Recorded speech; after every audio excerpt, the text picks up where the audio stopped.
Welcome to the Huberman Lab podcast, where we discuss science and science-based tools for everyday life. I'm Andrew Huberman, and I'm a professor of neurobiology and ophthalmology at Stanford School of Medicine. Today, my guest is Dr. David Sinclair, professor of genetics at Harvard Medical School and co-director of the Paul F. Glenn Center for the Biology of Aging. Dr. Sinclair's work is focused on why we age and how to slow or reverse the effects of aging by focusing on the cellular and molecular pathways that exist in all cells of the body and that progress those cells over time from young cells to old cells. By elucidating the biology of cellular maturation and aging, Dr. Sinclair's group has figured out intervention points by which any of us, indeed all of us, can slow or reverse the effects of aging. What is unique about his work is that it focuses on behavioral interventions, nutritional interventions, as well as supplementation and prescription drug interventions that can help us all age more slowly and reverse the effects of aging in all tissues of the body. Dr. Sinclair holds a unique and revolutionary view of the aging process, which is that aging is not the normal and natural consequence that we all will suffer, but rather that aging is a disease that can be slowed or halted. Dr. Sinclair continually publishes original research articles in the most prestigious and competitive scientific journals. In addition to that, he's published a popular book that was a New York Times bestseller. The title of that book is Lifespan: Why We Age and Why We Don't Have to. He is also very active in public-facing efforts to educate people on the biology of aging and slowing the aging process. Dr. Sinclair and I share a mutual interest and excitement in public education about science. And so I'm thrilled to share with you that we've partnered, and Dr. David Sinclair is going to be launching the Lifespan podcast, which is all about the biology of aging and tools to intervene in the aging process. That podcast will launch Wednesday, January 5th.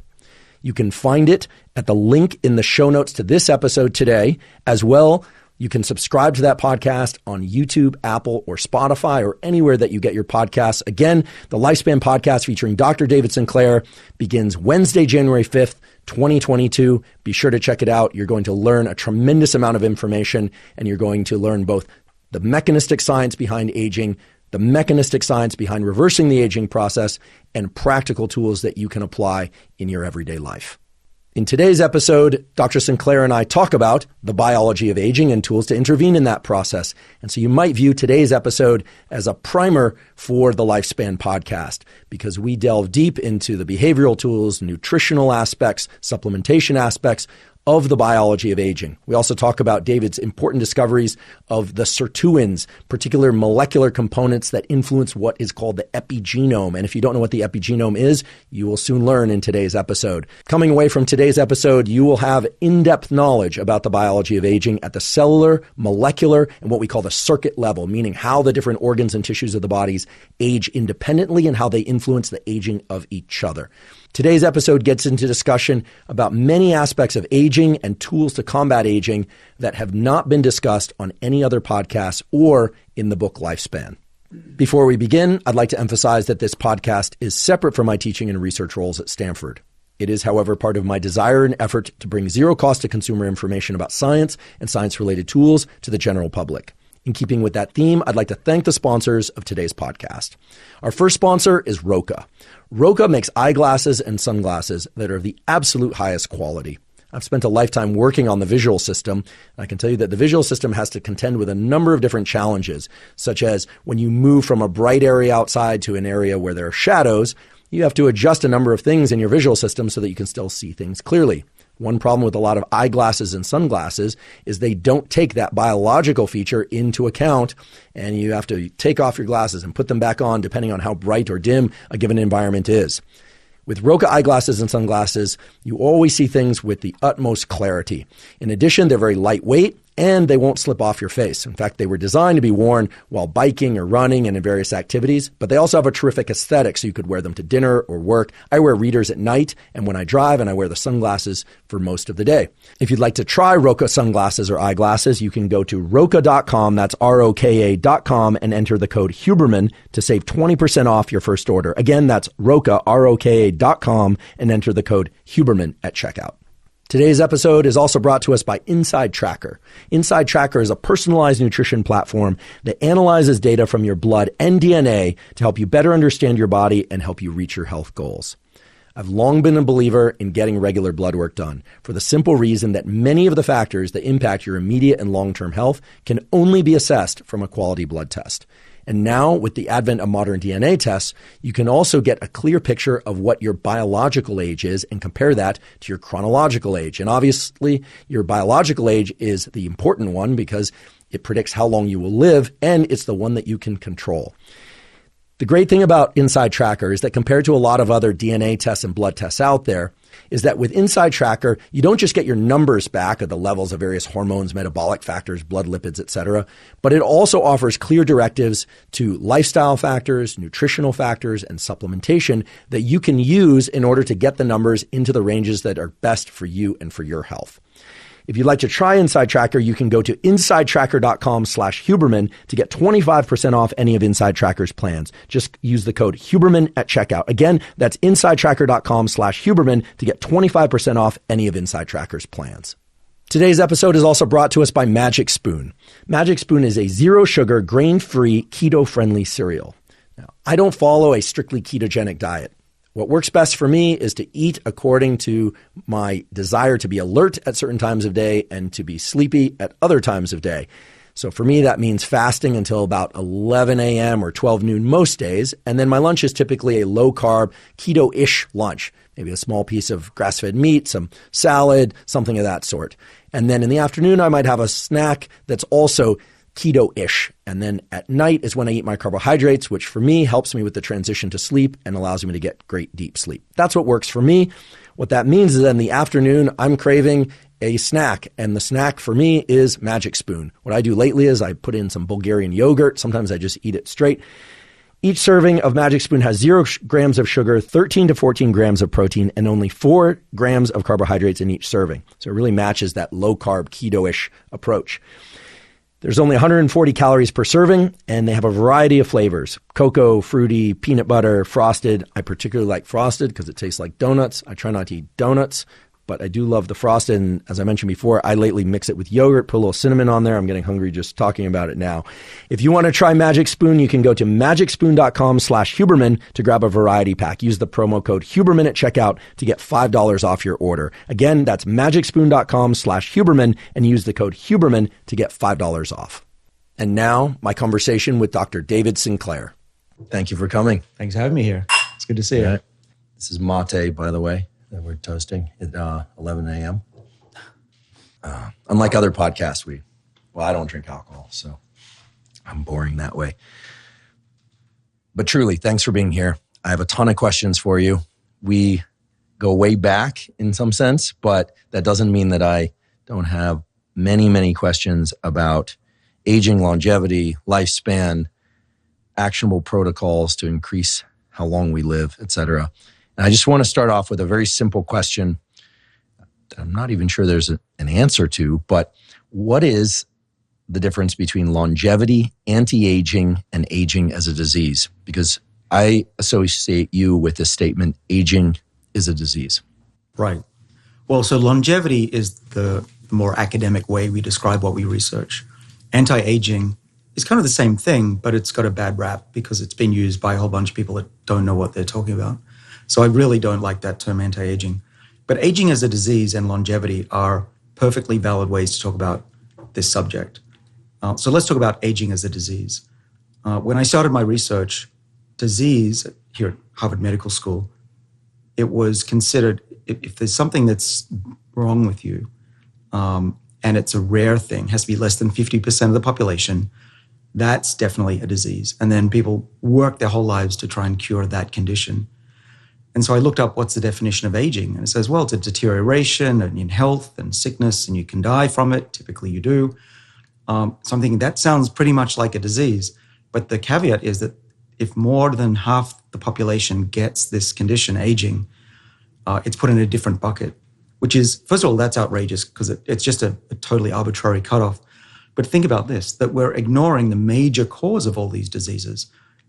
Aging is 80 to 90% the cause of heart disease, Alzheimer's. If we didn't get old and our bodies stayed youthful, we would not get those diseases. And actually what we're showing in my lab is if you turn the clock back in tissues, those diseases go away. So aging is the problem. And instead, through most of the last 200 years, we've been sticking Band-Aids on diseases that have already occurred because of aging, and then it's too late. So there are a couple of things. One is we want to slow aging down so we don't get those diseases. And when they do occur, don't just stick a Band-Aid on, reverse the age of the body, and then the diseases will go away. That clarifies a lot for me. Thank you. Can we point to one specific general phenomenon in the body that underlies aging? Yeah, well, that's contentious because scientists like to come up with new hypotheses. It's how they build their careers. But fortunately, during the 2000s, we settled on 8 or 9 major causes of aging. We called them hallmarks because causes was a little bit too strong. But these 8 or 9 causes, at least for the first time, allowed us to come around and talk together. We put them on a pizza, so everyone got an equal weighting, equal slices. But before that, by the way, we were trying to kill each other in the field. It was horrible. Interesting that you guys work on aging and trying to kill each other. Yeah, isn't it? Well, kill each other's careers. I mean, I like to think I was fairly generous, but I was one of the kids, and the old guard really didn't like the new guard. We just came along in the 1990s and 90s and said, free radicals don't do much. There are actually genes called longevity genes, and that caused a whole ruckus, and there was this competition for what never happened, which was a Nobel Prize for this.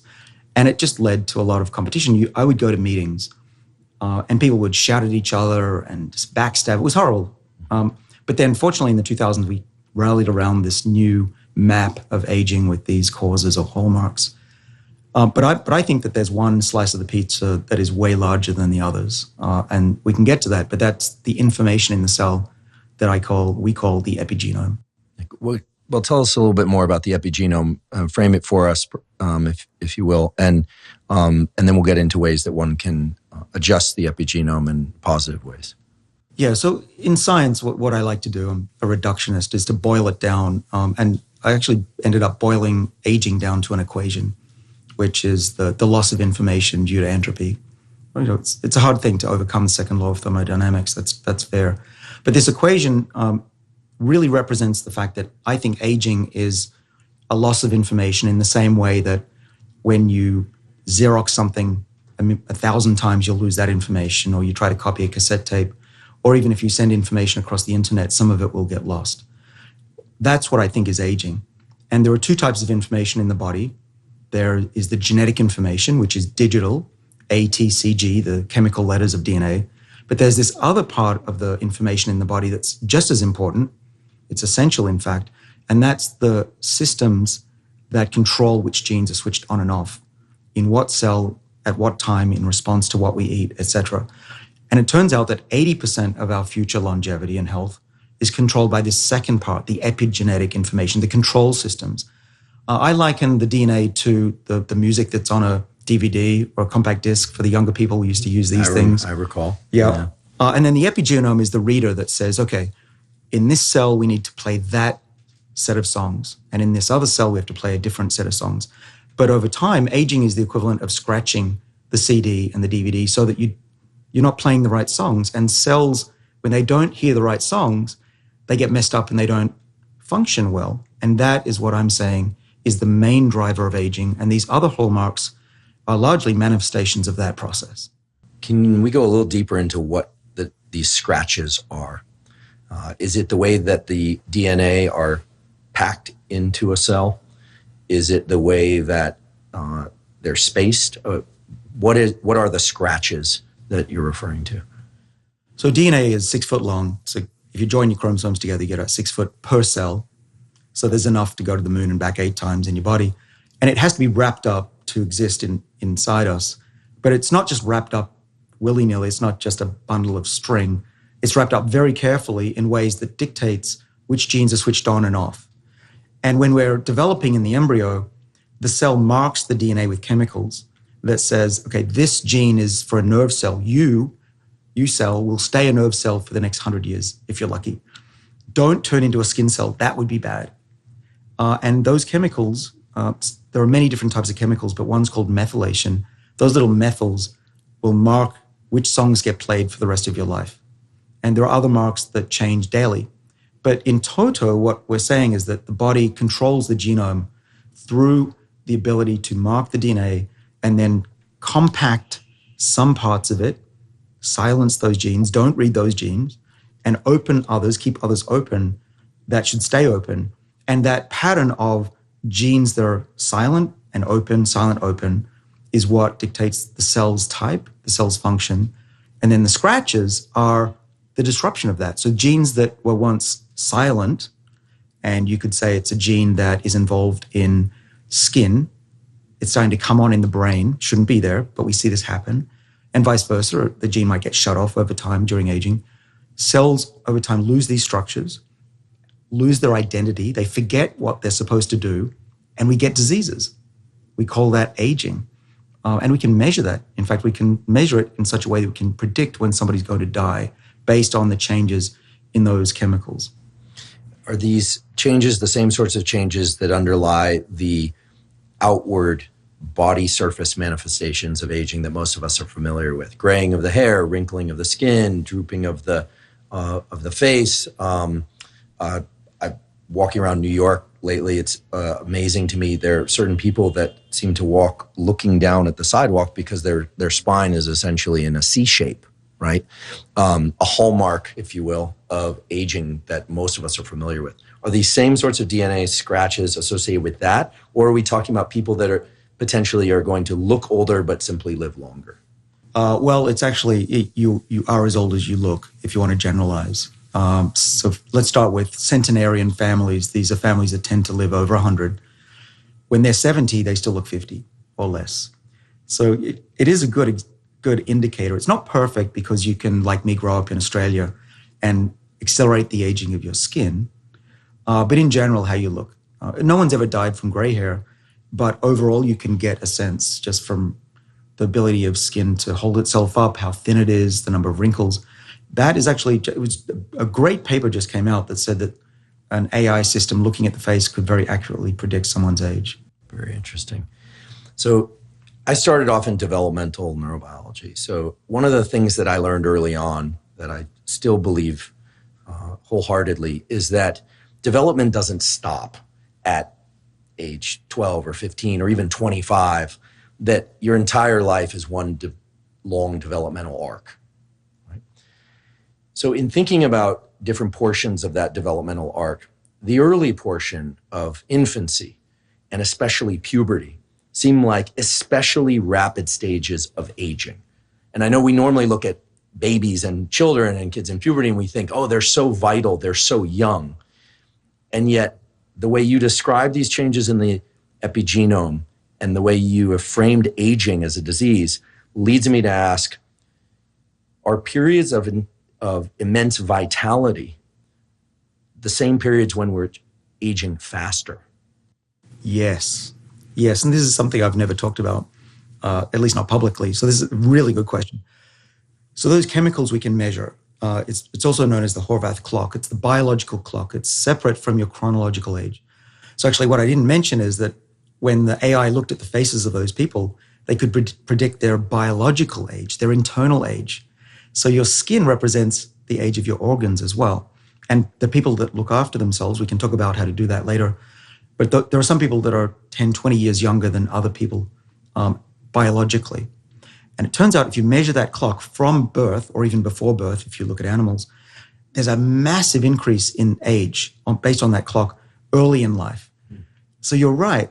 So that's a really important point, that you have accelerated aging during the first few years of life, and then it goes linear towards the rest of your life. But there's another interesting thing you brought up, which is that we're finding that the genes that get messed up, that get scratched, that are leading to aging, are those early developmental genes. They come on late in life and just mess up the system. And they seem to be particularly susceptible to those scratches. So what's causing the scratches? Well, we know of a couple of things in my lab we figured out. One is broken chromosomes, DNA damage, particularly cuts to the DNA breaks. So if you have an X-ray or a cosmic ray, or even if you go out in the sun and you'll get your broken chromosomes, that accelerates the unwinding of those beautiful DNA loops that I mentioned. We can actually do this to a mouse. We can accelerate that process, and we get an old mouse, 50% older, and it has this bent spine, kyphosis, it has gray hair, its organs are old. So we now can control aging in the forwards direction. The other thing that accelerates aging is massive cell damage or stress. So we pinched nerves, and we saw that their aging process was accelerated as well. Incredible. Yeah, this is more of an anecdotal phenomenon. It is an anecdotal phenomenon, but this experience of in junior high school, going home for a summer, and you come back, and high school in the U.S. usually starts 8th or 9th grade, or grade 8 or grade 9 for your Canadians. And then some of the kids, like they grew beards over the summer, or they completely matured quickly over the summer. Do you think there's any reason to believe that rates of entry into and through puberty can predict overall rates of aging? In other words, if a kid is a slow burner, right? They basically acquire the traits of puberty slowly over many years. Can we make some course prediction that they are going to live a long time versus a kid that goes home for the summer and comes back a completely different organism, or appearing to be a completely different organism? Like they basically aged very quickly in the summer. Does that mean they're aging very quickly overall? Well, yeah, I don't want to scare anybody. Sure. There are studies that show that the slower you take to develop, it also is predictive of having a longer, healthier life. And it may have something to do with growth hormone. We know that growth hormone is pro-aging. Anyone who's taking growth hormone, pay attention. We know Just look at someone who's taking growth hormone. Yeah. They often will acquire these characteristics of vitality, like improved smoothness of skin, but, yeah, sure. but their whole body shape changes often. Yeah, I mean, you'll feel better for a short amount of time. You'll build up muscle, you feel great, but it's like burning your candle at both ends. Ultimately, if you want to live longer, you want less of that. And the animals that have been generated and mutants that have low growth hormone, sometimes these are dwarfs, they live the longest by far. A guy in my lab, Michael Bonkowski, he had the longest lived mouse. A mouse typically lives about 2 and a bit years. He had a mouse that lived 5 years, and he gave it caloric restrictions, so fasting, combined with one of these dwarf mutations, low growth hormone. I think he called it Yoda. But this is, you look at who lives the longest, it's the really small people. This is a bit anecdotal, but it sounds like it might be true, is that the people who played the Munchkins in The Wizard of Oz, many of them went on to live into their 90s and beyond. Really? Yeah. Huh. Amazing. And there are some Laurent dwarfs as well. There are dwarf mutations in South America, and they seem to be protected against many of the diseases of aging. You barely ever see heart disease or cancer in these families. So having owned a very large dog breed, a bulldog mastiff, who lived a long life for a bulldog, 11 years, but there are many dogs that will live 12, 16 years that are smaller dogs. Can we say that there's a direct relationship between body size and longevity, or duration of life? Well, there is, but that doesn't mean that you're a slave to your early epigenome, nor to your genome. The good news is that the epigenome can change. Those loops and structures can be modified by how you live your life. And so if you're born tall, and I wasn't, and I wished at the time I did grow, but no matter what size you are, you can have a bigger impact on your life than anything your genes give you. 80% is epigenetic, not genetic. So let's talk about some of the things that people can do. And I've kind of batched these into categories rather than just diving right into actionable protocols. So the first one relates to food, blood sugar, insulin. This is something I hear a lot about, that fasting is good for us, but rarely do I hear why it's good for us. And kind of one of the reasons I'm excited to talk to you today is because I want to drill into the details of this, because I think understanding the mechanism will allow people to make better choices, and not simply to just decide whether or not they're going to fast or not fast, or how long they're going to fast. I think should be dictated by some understanding of the mechanism. So why is it that having elevated blood sugar, glucose, and insulin ages us more quickly? And or why is it that having periods of time each day, or perhaps longer, can extend our lifespan? Well, let's start with with what I think was a big mistake, was the idea that people should never be hungry. We live in a world now where there's at least 3 meals a day, and then we've got companies selling bars and snacks in between. So the feeling of hunger, some people never experience hunger in their whole lives. It's really, really bad for them. It was based, I believe, on the 20th century view that you don't want to stress out the pancreas, and you try to keep insulin levels pretty steady and not have this fluctuation. What we actually found, my colleagues and I, across this field of longevity, is that when you look at, first of all, animals, whether it's a dog or a mouse or a monkey, the ones that live the longest, by far, 30% longer, and stay healthy, are the ones that don't eat all the time. Actually, it was first discovered back in the early 20th century, but people ignored it. And then it was rediscovered in the 1930s. Clive McKay did caloric restriction. He put cellulose in the food of rats so they couldn't get as many calories even though they ate. And those rats lived 30% longer. But then it went away. And then it came back in the 2000s in a big way when a couple of things happened. One is that my lab and others showed that there are longevity genes in the body that come on and protect us from aging and disease. The group of genes that I work on are called sirtuins. There's 7 of them. And we showed in 2005 in a science paper that if you have low levels of insulin and another molecule called insulin-like growth factor, those low levels turn on the longevity genes. One of them that's really important is called SIRT1. But by having high levels of insulin all day, being fed means your longevity genes are not switched on. So you're falling apart. Your epigenome, your information that keeps your cells functioning over time just degrades quicker. Your clock is ticking faster by always being fed. Okay. The other thing that I think might be happening by always having food around is that it's not allowing the cell to have periods of rest and reestablish the epigenome. And so it also is accelerating in that direction. There's plenty of other reasons as well that are not as profound, such as having low levels of glucose in your body will trigger your major muscles and your brain to become more sensitive to insulin and suck the glucose out of your bloodstream, which is very good. You don't want to have glucose flowing around too much.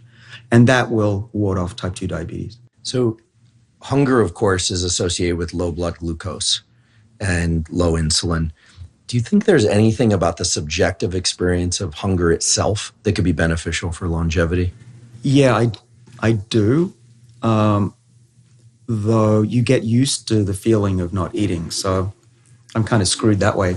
It's like cold water. You eventually adapt. You get used to it, unfortunately.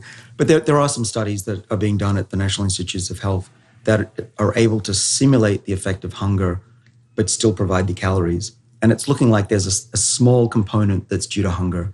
But most of it actually is because you've got these periods of not being fed, and then the body turns on these defensive genes.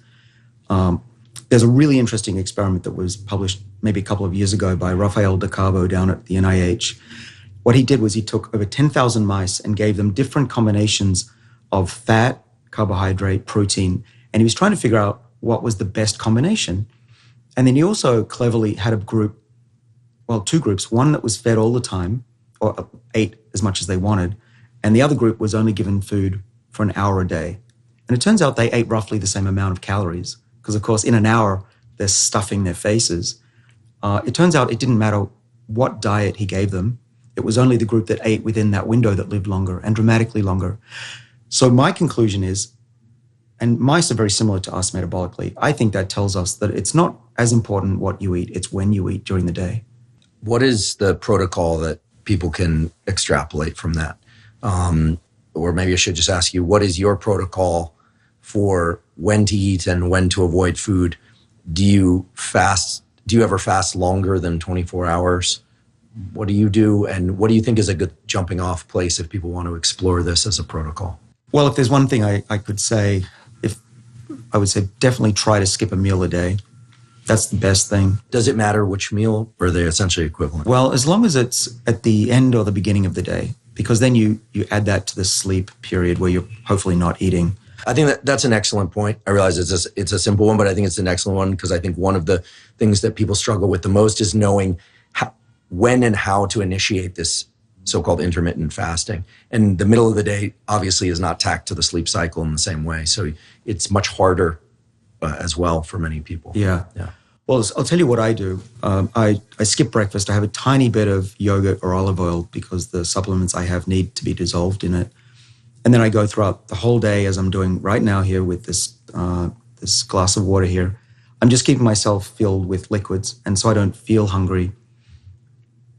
Beware that the first 2 to 3 weeks when you try that, you will feel hungry, and you also have a habit of wanting to chew on something. There's a lot of physical parts to it. But try to make it through the first 3 weeks and do without breakfast or do without dinner, and you'll get through it. And I did that for most of my life, actually, mainly because I wasn't hungry in the morning. Some people are very hungry in the morning, and they may want to consider skipping dinner instead. But I will go throughout the whole day. I don't get the crashes of the high glucose and the low glucose. That anyone who goes, oh man, it's 3 o'clock, I'm going to need to sleep. If you do what I do, you will not experience that anymore. Because what my body does is it regulates blood sugar levels naturally. My liver is putting out glucose when it needs to, and it's very steady and gives me pure focus throughout the day. And I don't even have to think about lunch. I'm just powering through. At dinner, I love food as much as anybody. So I will eat a regular, pretty healthy meal. I'll try to eat mostly vegetables. I can eat some fish, some shrimp. I rarely will eat a steak. In fact, my microbiome is so adapted to my diet. Now, if I eat a steak, it will not get digested very well. I'll feel terrible. If I don't eat a steak, I feel terrible. Well, Argentine lineage, but we can talk about that some other time. Well, everybody's different. I mean, that's the other thing. What works for me may not be perfect for you, and we do have to measure things to know what's working. I rarely eat dessert. I gave up dessert and sugar when I turned 40. And occasionally I'll steal a bit of dessert because it doesn't hurt if you steal it, right? But other than that, I avoid sugar, which includes simple carbohydrates, bread. I try to avoid. I've actually noticed, this is just a side note, I used to get buildup of plaque pretty easily. And every time I went to the dentist, they'd have to scrape it off. And I even bought tools to scrape it off because it was driving me nuts. I don't get plaque anymore. And I think it's because of my diet. I don't have those sugars in my mouth that the bacteria feed on and then form the biofilm on the teeth. Much better breath, by the way. That's a benefit. So do you ever fast longer than this? It sounds like if you go to bed, you tend to stay up late. I know because I get texts from you at like 2 a.m, my time, which means you're up very late and up early as well. But assuming that people go to sleep sometime around 11:30 or 12, plus or minus an hour, and wake up sometime around 7 a.m. plus or minus 90 minutes, you're eating more or less on it sounds like a 20 hours of fasting, 4 hours of eating, or 16 hours of fasting and 8 hours of food intake, et cetera. But do you ever do longer fasts, like 48 hours or 72 hours or week-long fasts? Occasionally I do. So my typical day, I would only eat within a 2-hour window. Just usually I'm either eating out or... So you're 22-2. Yeah. Yeah, but I love... Well... And if you exercise, do you feel like then you just power through and maintain that fasted state? Absolutely. I can exercise, and now my body's so used to it, I don't feel like I need food after exercising. I used to. But have I gone longer? Yes, but not very often. I find it quite difficult to go more than 24 hours. But when I do it, maybe it's once a month, I'll go for 2 days. After 2, and actually even better if you go for 3 days without eating, it kicks in even greater longevity benefits. So there's a system called the autophagy system, which digests old and misfolded proteins in the body. And there's a natural cleansing that happens when you're hungry. Macroautophagy, its name is. But a good friend of mine, Anna Maria Cuervo at Albert Einstein College of Medicine, discovered a deep cleanse called the chaperone-mediated autophagy, which kicks in day 2, day 3, which really gets rid of the deep proteins. And what excites me is she just put out a big paper that said, if you trigger this process in an old mouse, it lives 35% longer. Wow. Yeah. So it's a big deal. If I could go longer, I would. But I just find that with my lifestyle, and I'm going always day, 110%, I need to eat at least once a day, unfortunately. One more practical question, then a mechanistic question related to this. The practical question is, when you are fasting, regardless of how long, I know you're ingesting fluids like water and presumably some caffeine. I heard you had several or more espresso today, which is impressive. But are you also ingesting electrolytes? Like, I know some people get lightheaded, they start to feel shaky when they fast, and that the addition of sodium to their water or potassium, magnesium is something that's becoming a little more in vogue now. Is that something that you do or that you see a need for people to do? Well, it makes sense, but I haven't had a need to do it. So I don't. I drink tea during the day and coffee when I'm first awake, and I don't get the shakes. So, I don't fix what's not broken. Mm-hmm. And I do add things to my protocol that I think will improve me, and avoid those things, of course, that won't. But because I don't have a need for it, I don't try it. But it does make sense, especially if you've had a big night the night before, mm-hmm. You probably want to supplement with that. But I think there's a fair amount of good stuff in tea and coffee as it is. Okay. So then the mechanistic question is, you've told us that there's ample evidence that keeping your blood sugar low for a period of time, each 24 hours, can help trigger some of these pro-longevity, anti-aging mechanisms, and that extending them out 2 or 3 days can trigger yet additional mechanisms of gobbling up of dead cells and things of that sort. How is it that blood glucose triggers these mechanisms? Because we've said, okay, remove glucose and things get better. You've talked before, maybe we could talk more now about some of the underlying cellular and genetic mechanisms, things like the sirtuins. But how are glucose and the sirtuins actually tethered to one another mechanistically? Yeah, there's a really good question. That proves you're a scientist, a world-leading one. So what we now know is that these longevity pathways, we call them, these longevity genes talk to each other. And we used to say, oh, my longevity gene's more important than yours. It was ridiculous because they're all talking to each other. You pull one lever and the other one moves. And the way to think of it is that there are systems set up to detect what you're eating. So the sirtuins will mainly respond to sugar and insulin. And then there's this other system called mTOR, which is sensing how much protein or amino acids are coming into your body. And they talk to each other. We can pull one and affect the other and vice versa. But together, when you're fasting, you'll get the sirtuin activation, which is good for you.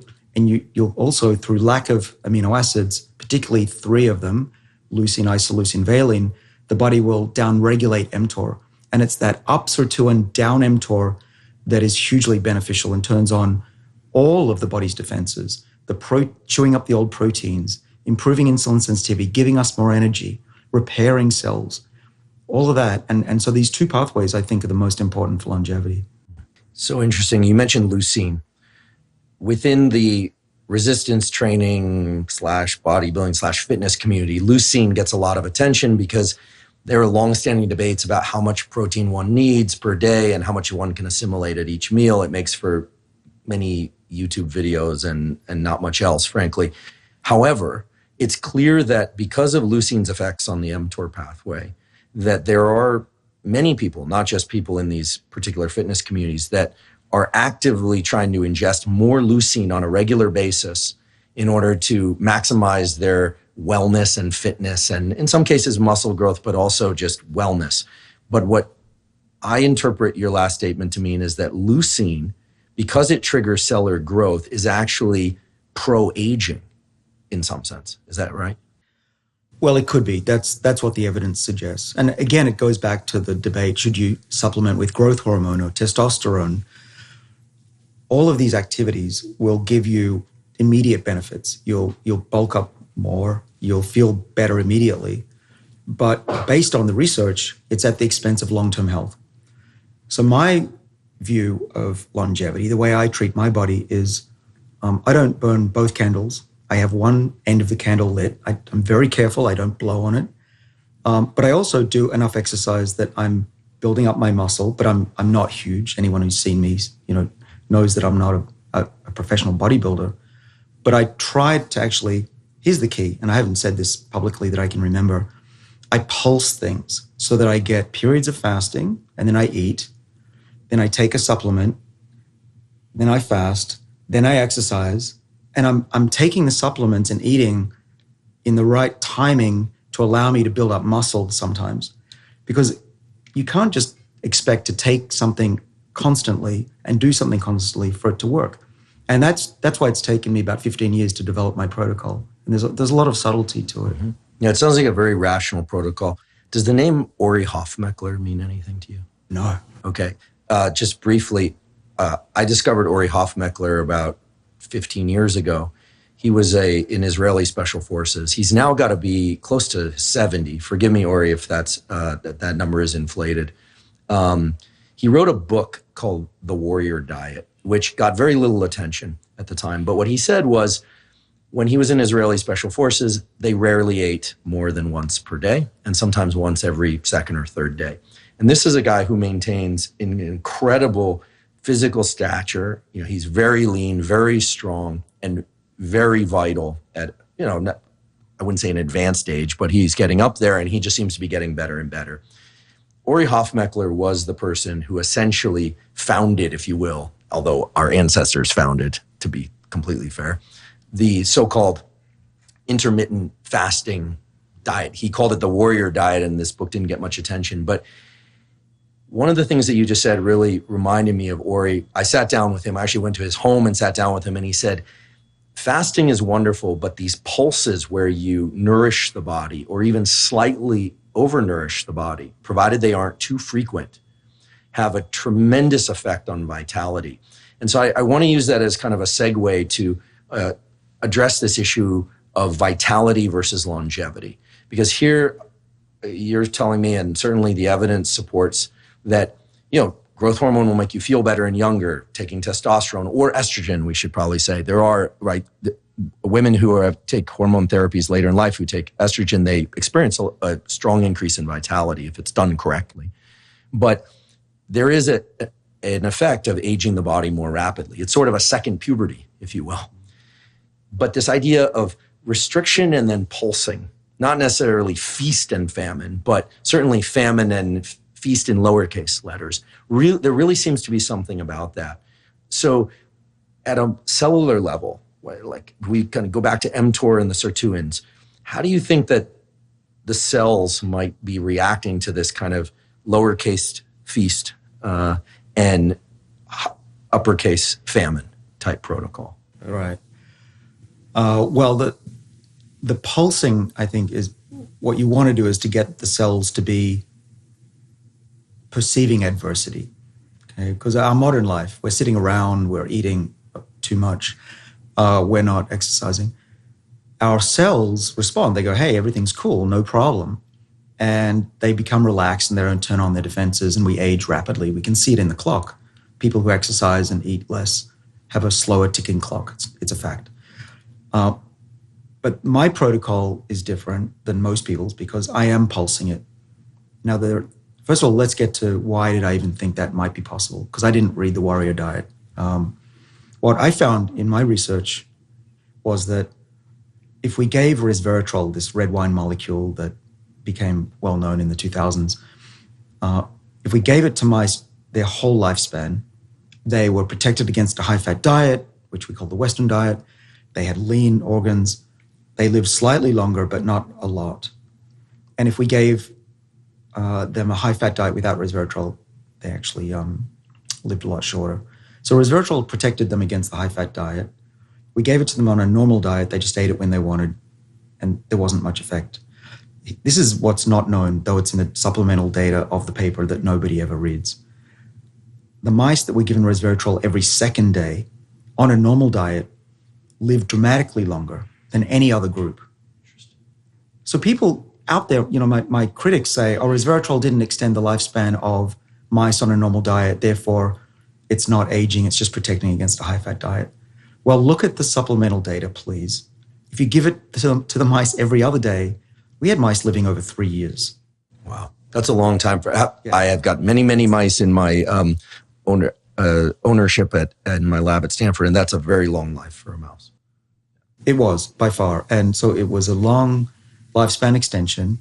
And what that told me is that probably you don't want to be taking a supplement every day, you can take it either every other day or give your body a rest. And I do the same with my meals. I rest during the day, and then I give a nutritious dinner to my body and then give it a rest. Same with exercise. And then I try to time it, because there are times when I'm taking the drug metformin, which mimics low energy. For those of you who don't know, metformin is a drug given to type 2 diabetics to bring down their blood sugar levels. But it's been found that looking at tens of thousands of veterans and others, that those type 2 diabetics live longer than people that don't even get type 2 diabetes. So it's a longevity drug.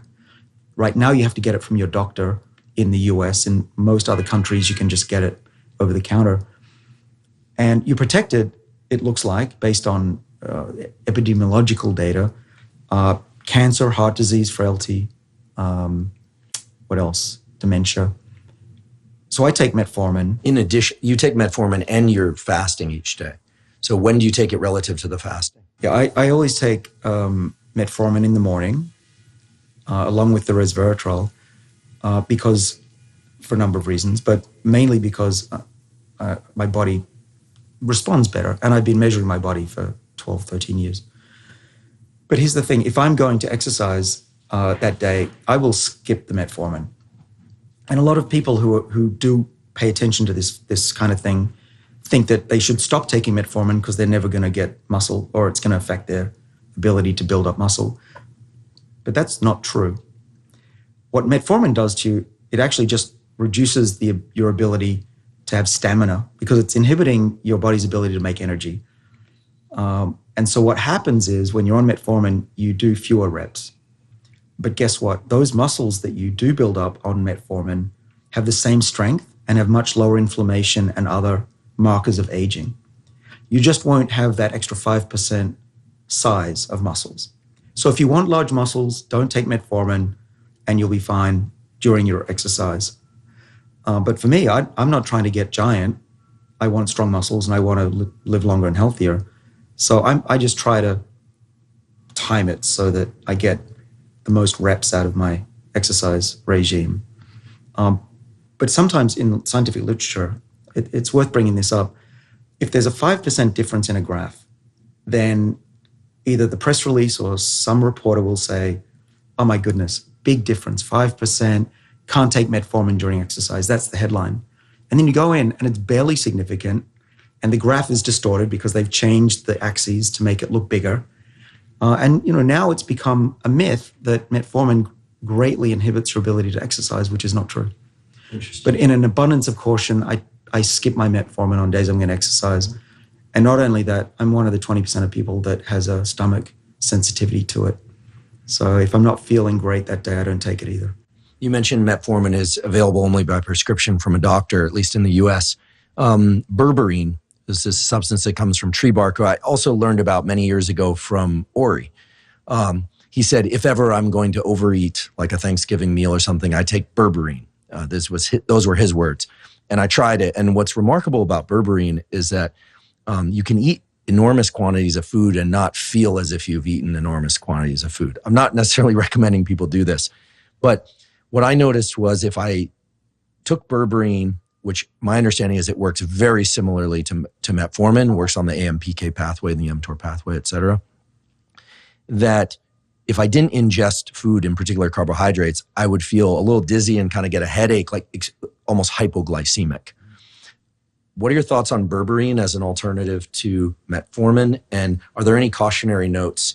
I mean, obviously people should talk to their doctor before adding or subtracting anything from their life, including breath work or anything that comes up. But with all that set aside, what are your thoughts about berberine and timing of low blood sugar and these sorts of things? Right. Well, before I had access to metformin, I was taking berberine. It's often known as the poor man's metformin. So that he just called me poor. Women can take it too. So the thing with berberine, and we've studied it in my lab, it is effective at boosting energetics in the body, just like AMPK and metformin does. And we've actually given it to rats and mice and seen that they are very healthy, especially on a high-fat diet. So I think it's likely to be good. There are some human studies that exist, clinical trials showing that it increases insulin sensitivity. You have to take high doses. Which is a good thing, right? Yeah. I think when people hear insulin sensitivity, sometimes people think, oh, well, that's bad, right? No, but you want your cells to be insulin sensitive. You don't want a lot of blood sugar floating around that can't be sequestered into cells. Exactly. So this is anti-type 2 diabetes. And so this berberine does have wonderful effects on the metabolism of animals, and in some clinical trials on dozens of people it's been tested. Now there's one cautionary tale which just came up. Matt Kaberlein's lab published that berberine reduced the lifespan of worms. But I'm not sure worms trump human clinical trials at this point. So I would say... Not in my opinion. I wouldn't. But no disrespect to my C. elegans colleagues, or rather my colleagues that work on C. elegans. Yeah. Well, what I like to do is to give all the information. People can decide what they want. But I would say, if based on the worm data, I wouldn't panic just yet. I think berberine has been shown to be really safe in humans.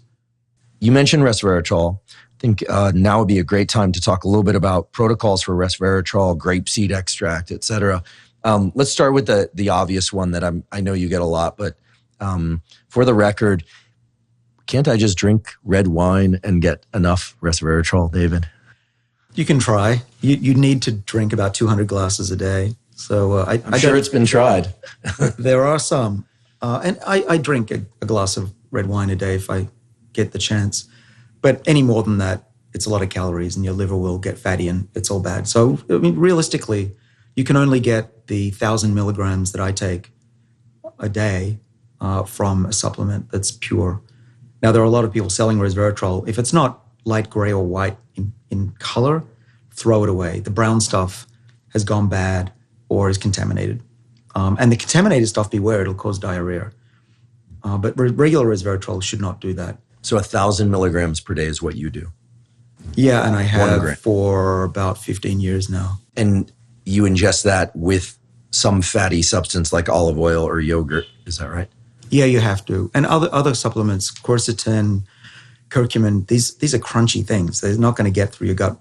And I'm not just making this up. I always base my statements on human studies. So we've done a lot of studies on resveratrol, as have others since.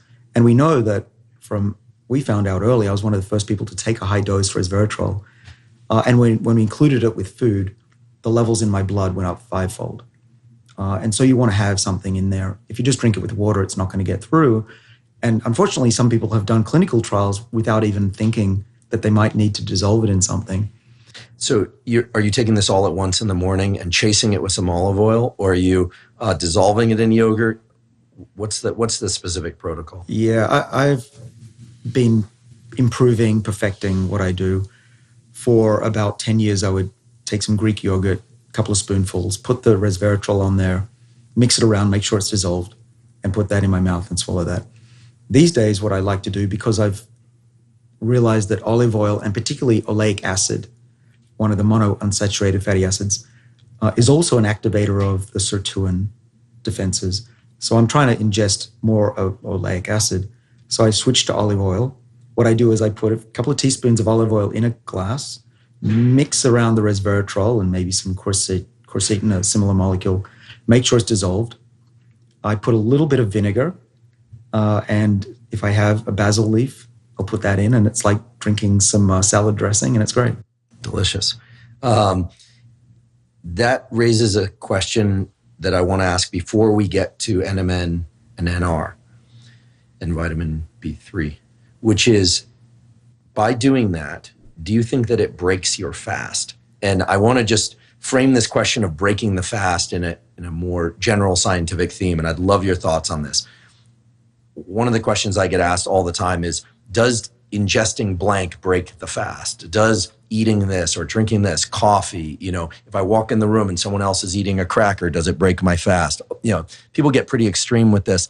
My sense, and please tell me if I'm wrong, but my sense is that it depends on the context of what you did the night before, whether or not you're diabetic, lots of things. So for instance, if I eat an enormous meal at midnight, go to sleep, wake up at 6 a.m., I could imagine that black coffee or coffee with a little bit of cream might, quote unquote, break my fast. But the body doesn't have a breaking the fast switch. The body only speaks in the language of glucose, AMPK, mTOR, et cetera. So do you worry that ingesting these calories is going to, quote unquote, break your fast? And more generally, how do you think about the issue of whether or not you're fasting enough to get these positive effects? Because not everybody can manage on just water or just tea. Or we should say not everybody is willing to manage on just water or just tea for a certain part of the day. Well, my first answer is not scientific. It's philosophical. If you don't enjoy life, what's the point? And so I'd like a cup of coffee in the morning, a little bit of milk, spoonful of yogurt's not going to kill me. Olive oil doesn't have protein or carbs in it, not many. And so I'm probably not affecting those longevity pathways negatively. But without that, first of all, I wouldn't enjoy my life as much. Well, the olive oil is not as great as the yogurt, but I'm trying to optimize. And there's no perfect solution to what we're doing. And we're still learning. We don't know what's optimal for me, let alone everybody else. But I'm with you. I don't believe that taking a couple of spoonfuls of something, unless it's high fructose corn syrup, is going to hurt you. Because I've now got the rest of the day till about 8, 9 p.m. of not eating anything. And that, I forgive myself for that. And that there's a really good point here. You and I were discussing this earlier. The point about doing this is that you try to do your best. If you go from regular living to don't eat the whole day, you're going to fail. It's like quitting smoking cold turkey. It's easier to chew gum and stick the patch on because your body has to get used to all sorts of habits. And it's social, it's physical, putting stuff in your mouth, chewing, not just the low blood sugar levels. And your brain will fight it. Your limbic system is going to go, hey, do it. And you're going to have to fight it.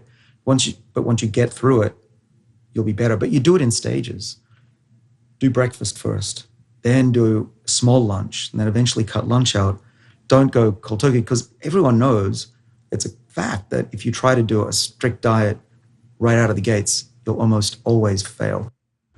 No, I think that captures the essence of fasting rationally and a rational approach to supplementation very well. Along the lines of supplementation, what about NMN, NR, and B3 niacin? I want to know what you do. I also want to know what I should do. And I think most people want to know what they should do. I mean, these are molecules that impact the sirtuin pathway, impact the pathways that control aging or rates of aging in the epigenome. How do they do that? And how does one incorporate that into a supplementation protocol, should they choose to do that? All right. Well, disclaimer is that I don't recommend anything, but I talk about what I do. So a bit of scientific background. These sirtuin genes that we discovered first in yeast cells when I was at MIT, and then in animals as I moved to Harvard in the 2000s. And one of my first postdocs, actually literally my first postdoc, Chaim Cohen, published a great paper just a couple of months ago and found that turning on the sirtuin 6 gene, remember the 7, number 6 gene is very potent. It extended the lifespan dramatically of mice that he engineered, both males and females, which is great. So what you want to do is naturally boost the activity of these sirtuins. They are genes, but they also make proteins. That's what genes typically make, or encode. And then those proteins take care of the body in many different ways, as we've discussed. So how do you turn on these genes and make the proteins they make even more active? You want to rev up that system. So exercise will do it. Fasting will do it. What about supplementation? Well, the first activator of the sirtuins that we discovered that acts on the enzyme to make it do a better job of cleaning up the body and protecting was resveratrol. We looked at thousands of different molecules, eventually tens of thousands. And the one that was the best was resveratrol in the dish. And then we gave it to little organisms, worms, and then flies and mice, eventually humans. And we saw that it activated that enzyme. So resveratrol is one way to activate it. And you can think of it as the accelerator pedal on a car. It revs it up. But there's something else that the sirtuins need to work, and that's NAD. NAD is a really small molecule, little chemical in the body that we need for life. It's used by the body for chemical reactions, 400 different reactions in the body, and without it, you're dead within seconds. You need NAD. The problem that we've seen is that NAD levels decline as you become obese, as you get older, if you don't ever get hungry. And the body not only doesn't make enough of it, it's chewing it up as well. There's an enzyme called CD38 that Eric Verdin over at UCSF showed chews up, he's now at the Buck Institute in California, chews up NAD as you get older. So it's a double whammy. You don't make as much, you chew it up, which is really bad because what we've shown in my lab and so have others is that NAD levels are really important for keeping those sirtuin defenses at a youthful level. And you can give a lot of resveratrol, but if you don't have the fuel, you're basically accelerating a car that doesn't have enough gas. So you want to do both, and that's what I do. I take a precursor to NAD called NMN, and the body uses that to make the NAD molecule in one step. And so I know from measuring dozens of human beings that if you take NMN for the time period that I do, I've been taking it for years, but if you take it for about 2 weeks, you'll on average, double your NAD levels in the blood. Okay, that's not public information. That's from clinical trials that are not yet published over the last 2 years. There are other ways to increase NAD levels in someone like me who's getting older. I'm 52 now. You can take NR, which is used to make NMN, which is used to make NAD. And both NMN and NR are sold by companies in the US. NR lacks the phosphate. Phosphate's a small chemical the body needs. You've probably heard of the atom phosphorus. Let's go back one step. How do you make NR? NR gets made from vitamin B3 often. You can also find it in milk and other foods. But sometimes people ask me, why don't you just take vitamin B3 and won't that just force the body to make NAD? And the answer is no, it doesn't work very well. We know this just by doing the experiment. But the reason I think is that NAD is I said it's a small molecule, but relative to vitamin B3, it's big. It's got those phosphates on there. It's got a sugar. It's got the vitamin B attached. So you've got all these components that come together to make this very complicated little molecule called NAD. And when you give NMN, it contains all three components that the body needs to make NAD. If you give NR or just vitamin B3, which is an even smaller molecule, the body has to find these other components from somewhere else.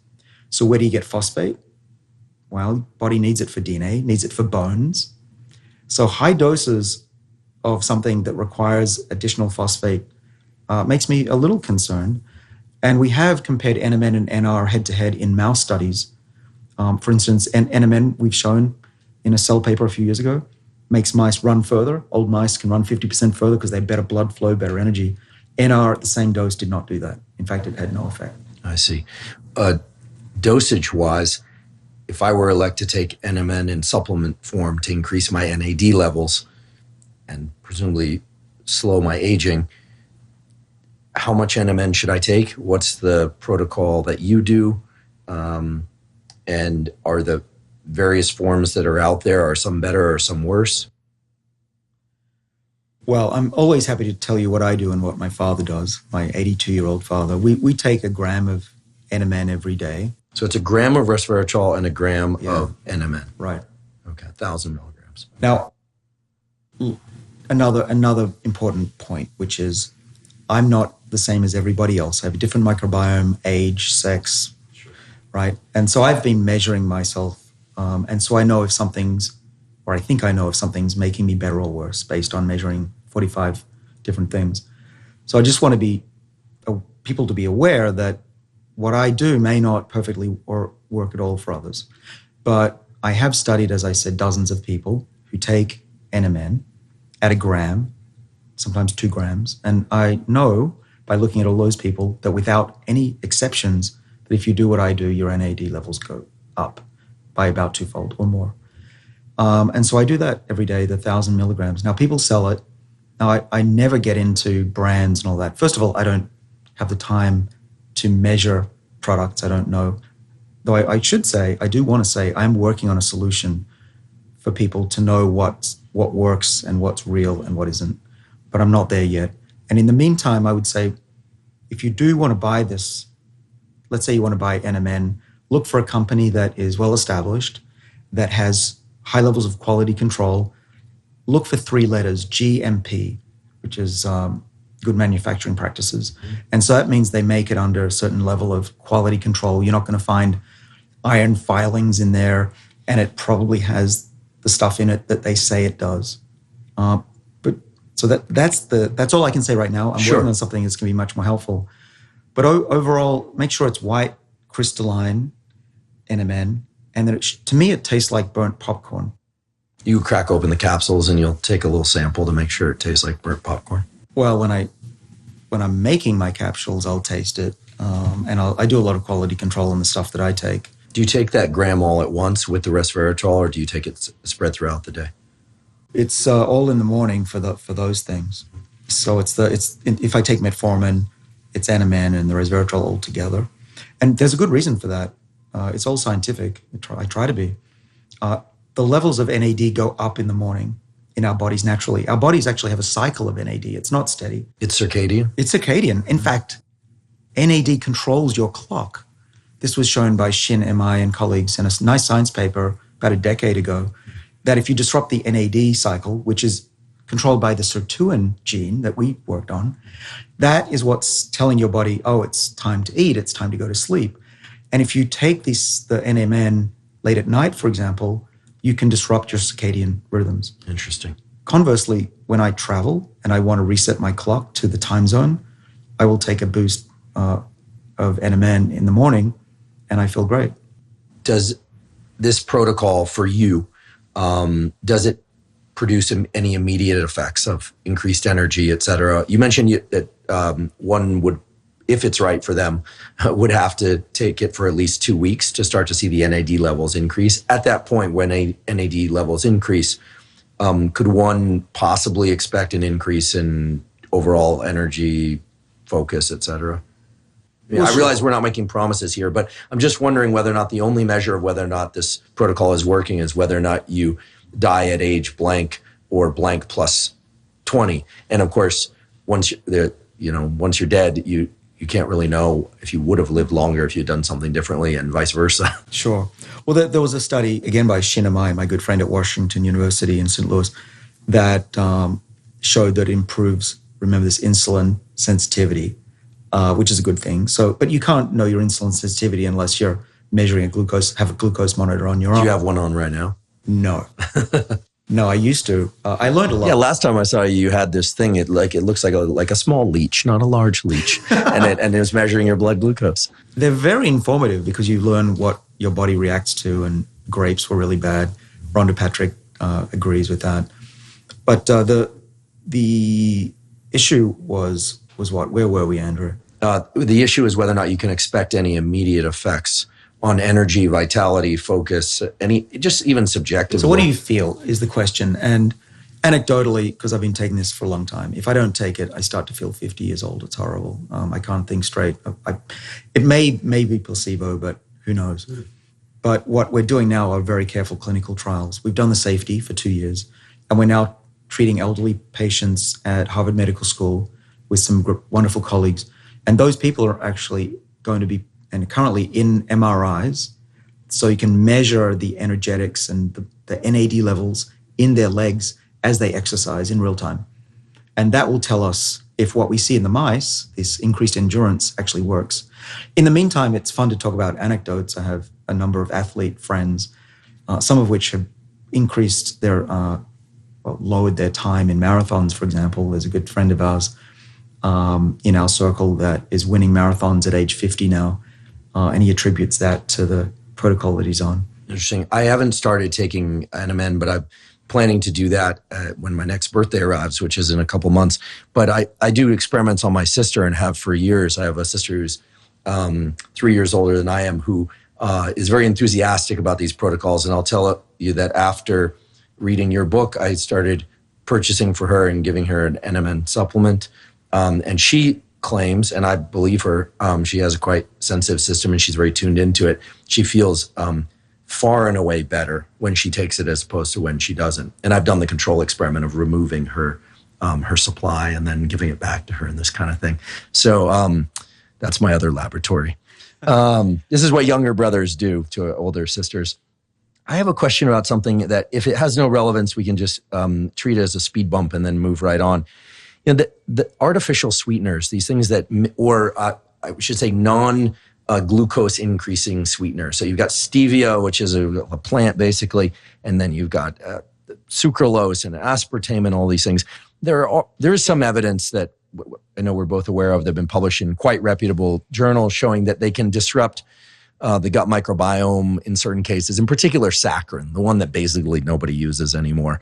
And it's questionable as to whether or not stevia has the same negative effects, et cetera. That's not what this is about. But in terms of the sensation of, or the perception of sweet taste, is that itself a possible detriment to these pro-longevity, forgive me for using the term, the pathways? You know, if I were to drink a Diet Coke during a fast, am I somehow disrupting this? And I'm asking this question because I get asked this question a lot. Mm-hmm. Well, there may be small effects. I don't think they're worth worrying about. Joe Rogan laughed at me because I was drinking a Diet Coke during the first interview I did with him. I will drink Diet Coke. I've read the scientific literature. And again, it's this 5% thing that I think is blown out of proportion. If I was to put a number on it, I would say if eating a high sugary meal or drinking a sugar-filled soda, what is that, 30 grams of sugar, let's say that's a 10 out of 10 bad for you. A Diet Coke might be a 1. And if I'm, which am I going to do? I could have a 10 or a 1 or go without in my life. I'll do the 1 on occasion. I try to avoid them because I don't like the 1s as much. But you can't say that sucralose is equivalent to drinking a sugary soda. There's just no comparison. And I think stevia. I do use stevia whenever I can because it's a naturally sourced product, and I haven't seen any good evidence yet that it's bad for you. But I think a lot of this is overblown, and a lot of it's the media trying to give equal weight to stories. As you know, as a scientist, it can be frustrating when something's a 10 and something's a 1 and they're equated. How do I say this respectfully? I think if science journalists were required to post their credentials alongside their name, then people would take the articles with an additional grain of salt, right? I mean, in other words, that I think that the science media is mainly generated around 2 specific goals. One is to make people very, very afraid, or get people very, very excited. And oftentimes the get people excited part is sponsored content. And I think that's overlooked. In any case, thank you for that. I want to talk about iron and iron load. We were talking earlier about ferritin. And of course, women menstruate. And so their iron needs are greater than men that don't menstruate, or women that don't menstruate. I don't think we can get right down into how much iron somebody needs because it'll vary person to person. But I was surprised to learn that iron is actually going to accelerate the aging process in various contexts. Well, this is a new finding out of Spain. Manuel Serrano's lab has found that excess iron will increase the number of senescent cells in the body. And senescent cells are these zombie cells that accumulate as you get older, and they sit there and they cause inflammation mainly, and also can cause cancer. And it's found that if you get rid of these cells or never accumulate them, you stay younger. In animals, and there's some really interesting studies out of Mayo Clinic in humans as well. So iron is a pro-senescent metal. And so what I think is that if you're taking excess iron as a supplement, you're probably accelerating your aging process. The other thing that I found really interesting is I've looked at hundreds of thousands of people's metabolism and their blood biomarkers. I was one of the first people in Inside Tracker as a board member, and I'm still their scientific lead guy. So I can look anonymously at hundreds of thousands of people's blood work. And we also know how fit they are, how old they are. Some of them are marathon runners, some of them are CrossFit. And there's a signature of health that actually is different than your average person. Now, I'm not going to say bad things about MDs because a lot of my best friends are MDs, and I work with them at Harvard Medical School. The issue, though, is that with MD training, there's a scale of what's normal, and if you're out of that normal range, something must be wrong. That's the paradigm that they work under. But first of all, everybody's different, and you want to know their baseline and track people over years to know what's normal for them. And what I find, for example, is people who are really healthy and live the way I do and have a diet that's fairly vegetarian but not strict, still have slightly low hemoglobin levels, slightly low iron, slightly low ferritin, but we have super amounts of energy. We're not anemic, and we're getting along with great in life. But a doctor who just looks at that might say, oh, we need to give you more iron. Right? So what I'm getting at is an example of we need to personalize medicine and look at people over the long run to know what works for them and what's healthy for them. And not just work towards the average human, but work towards what's optimal for human. I love that answer. You mentioned tracking and tracking over time, and this is a really interesting area that I know you have been focused on for a long time. I've been getting blood work done about every 6 months since I was in college. I like data, and I got interested in supplementation and exercise because it made me feel better, but I also want to know what was going on under the hood. So you get numbers back. You get this hormone, that hormone, this blood glucose measure, et cetera. How do you make sense of the data? I mean, what Inside Tracker is doing aside, how do you personally make sense of the data in ways that might differ from the way that a standard MD might look at one of these charts? Because the standard practice is to say, is it red, yellow, or green, right? Is it basically too high or too low? Is it somewhere close to the margins, or are you okay? Are you in these ranges?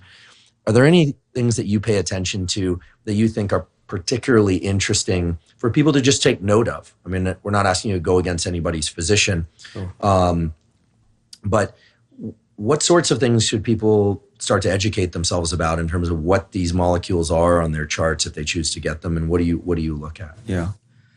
Wow, there's a lot there. The first is that you should be tracking things because one measurement isn't enough. These things vary and over time. And if you can have a decade or more of data, it's super informative, as you know. So the physician, interestingly, my physician, let's take him as an example. So he sees me, he says, how are you feeling? I'm feeling great. Okay, see you next year. That's craziness. Anyway, so I say, okay, stop. Let's talk a little bit about... Let me educate you. That's what David tells his physician. I imagine that the 12-year-old David Sinclair says to his physician, listen, let's have a different discussion. Is that how it works? It is. He finds me pretty annoying, as does my dentist. But so I say, stop, hang on. I've got this data. I've got the Inside Tracker data. So I pull that up on the screen, and I'm showing him the changes in my cholesterol, in my CRP, which is an inflammatory marker, as you know. And we're going through it, and you can see things change over time, and I've corrected them as they go slightly out of the optimal range for me, which is different than what he would do, of course. But what was funny is that he says, this is great. I love this data, but I'm not allowed to get this because, of course, the insurance companies won't pay for it. So again, you can pay out of pocket. It's not super expensive. I would say if you save a bit of money on a coffee, you can afford this kind of stuff. But the main point is that doctors do like this data. It's just that they're unable to spend the money on every one of their patients to get it. Is there a code word that someone can use with their physician that will trigger a comprehensive blood test? I keep trying to figure out what's the code that one needs to ask or tell their doctor, like, I'm feeling blank, so that they get a full blood panel. Well, do you have to be hemorrhaging from the gut or something? Well, I usually use the WTH method, which is what the hell. And then he says, okay, we'll do it. Interesting. Because I think a lot of people out there are thinking, look, I'd love to have blood work repeatedly over time, but that's hard to get for financial reasons, but also a lot of people just don't know how to approach the conversation. And this is one of the things that I hope that we can educate people on, that they deserve to know what's going on inside their body, and that it makes a doctor's visit worthwhile, and that you don't have to feign illness in order to do it. Right. Yeah, and a lot of people do.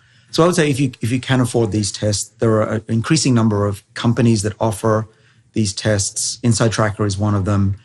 And you just do it a couple of times a year at a minimum. And then you can share that with your doctor. If you can't afford that, then I would say to your doctor, here are the main ones that Andrew and David do. Yeah, blame us. And there's an email that is something like 555, or a phone number rather, it's 555-5555. I think if they have any complaints, they can just call that number. David will pick up on East Coast business hours, and I'll pick up outside of those hours. But there are some main ones. I would say your blood sugar levels, you want to do your HbA1c, which is your average glucose levels over the month. There's CRP, which I mentioned for inflammation. Let's talk about C-reactive protein for a second, because I think it's been shown to be an early marker of macular degeneration, of heart disease, of a variety of different things. CRP is something that we don't hear enough about, I think. Maybe, what do you know about CRP that I don't? I'm guessing a lot. But it was originally picked up as something that was associated with heart disease in the Framingham study, I believe. It is the best marker for cardiovascular inflammation, and is also, we use it as a predictor of longevity.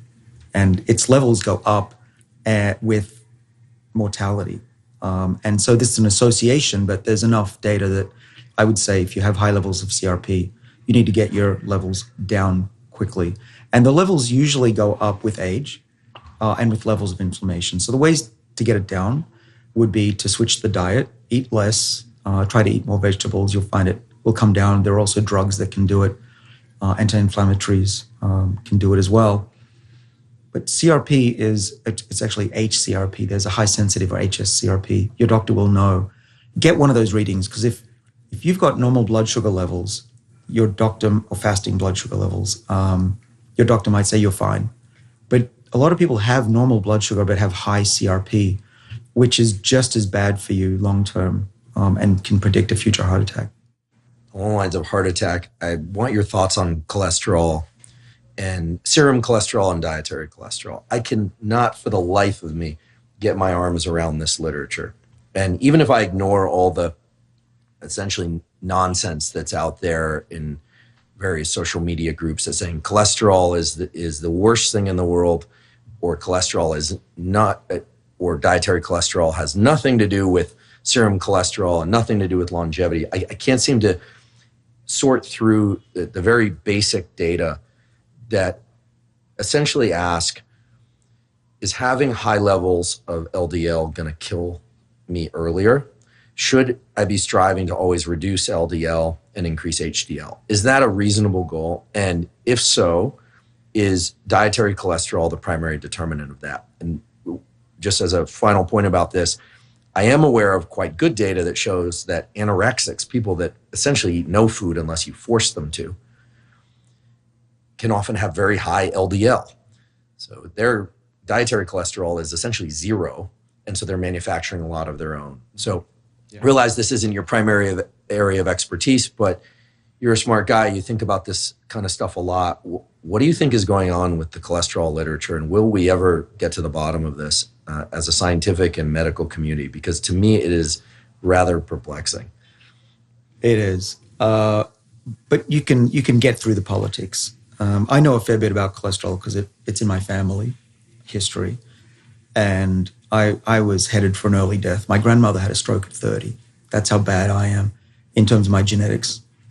So I went on a statin. And I know there's a lot of people who say that statins long-term are bad. It's associated with Alzheimer's disease. I've been taking a statin since I was 29. And that's because I forced my same doctor to give me the statin. The conversation was something like this: you're too young to be on a statin. I said, what, you want me to have a heart attack before you give me something? Or give it to me now. So 29, I've been on a statin. And my cholesterol was way up in beyond 300, which is a massive. Basically, my blood was creamy to look at. So I've now got my cholesterol down to low levels to, what would it be? You could check on my inside tracker. But so my ratio of HDL to LDL, which you want to be less than 5, is now 2. And the LDL is below 100. So it's all good. And I've measured my cardiovascular health with an MRI. I got a movie of my heart beating. I've still got a heart of a 20-year-old. So that's working. I'm willing to forego the risk that the statin is causing problems later because of my family history. But other people, I would say, be aware that statins aren't perfect drugs. There are some interesting new ones. There's one called the PCSK9 inhibitor, which is I think fortnightly or every 2 weeks injection that blocks the release of LDL from the liver. And then that seems to be great for lowering cholesterol, but also has other benefits that might be pro-longevity. And there are some people that I was just talking to who are on the cutting edge of this, and their doctors are trying them on this drug instead of the statin. So you could talk to your doctor about that. Do you avoid dietary cholesterol for that reason also? Red meat, butter. I mean, I happen to love butter. I love red meat. I realize there's some people who don't. My cholesterol is a little bit high, but I'm working to bring that down a bit, although not by altering my food intake yet. But what do you think is the relationship between dietary cholesterol and serum cholesterol? And what's going on with the liver? Why are anorexics? Yeah. Why is their serum cholesterol so high when they're eating nothing? Yeah. Well, there have been a number of papers over the years that have been ignored. And our friend Peter Attia brought to my attention recently a new study that I think definitively said that dietary cholesterol has almost zero impact on blood cholesterol levels. Good. Yeah. So I'm annoyed because I'd been avoiding eggs and butter for most of my life, and I didn't have to. So I have eggs. Plenty of time, or at least in your case. Yeah. So that's the thing. You can eat these foods that were once banned because it's very difficult to take cholesterol up into the body from the gut, and most of it's being synthesized in the body. Wow. I'm just pausing there for a second because I think that it's what we've been told, 6 meals a day, eat a lot of grains and fruits and this kind of thing. Avoid cholesterol. I mean, basically everything we learned in the 80s and 90s and early 2000s is getting flipped on its head now. But I think this is a very strong caveat that's important to mention, amino acids, in particular the amino acids that come from animal products, right, seem to have some pro-aging effect on them, right? At least the way that I've heard you describe your diet. Now, I'm somebody who enjoys meat. I like it. But so I'm by no means a vegan at all. But I've heard you say you eat mostly plants, but a little bit of fish or chicken or something of that sort, or eggs, or but is that specifically to avoid excessive amino acid intake, or is it something specific about plants that excites you with respect to? I mean, vegetables are delicious too, but what is it? Is it something great about plants, or is it something bad about? When I think of meat, I guess the biologist in me thinks amino acids, right? I don't think top sirloin, I think amino acid. No, I think top sirloin as I'm eating it, but really what they are amino acids, including leucine. Yeah. Well, there are two good things about plants, and neither of them is taste for me. I would eat steak all the time if I could. I did when I was a kid. I'm Australian. But plants have two benefits. One is that they're highly nutritious, and they'll give you a lot of the vitamins and nutrients that I need. I don't take a multivitamin. I don't want to have the excess iron in my body. So there's that high density nutrition. So those dark leaves, if it's a spinach salad, great. The second is that there is what's called xenohermetic molecules in plants. That term, xenohermesis, is a term that I came up with my friend Conrad Howitz, which means stressed plants make molecules that benefit your health. I'll break it down. Xeno means between species, and hormesis is the term whatever doesn't kill you makes you stronger and live longer. And the idea is that when plants are stressed out, think of a grapevine that's dried out and they're starting to harvest the grapes, which is typically how it's done. They are full with resveratrol because resveratrol is a plant defense molecule that I think is made to activate those sirtuin genes in a plant. So plants have sirtuins just like we do.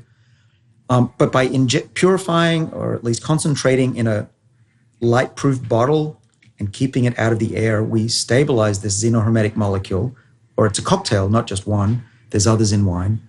We then ingest those and get the benefits of activating our own defenses because our food was getting stressed out. And by stressed, I don't mean psychologically stressed, I mean biologically stressed. And so I try to eat plants that have gone through a bit of stress.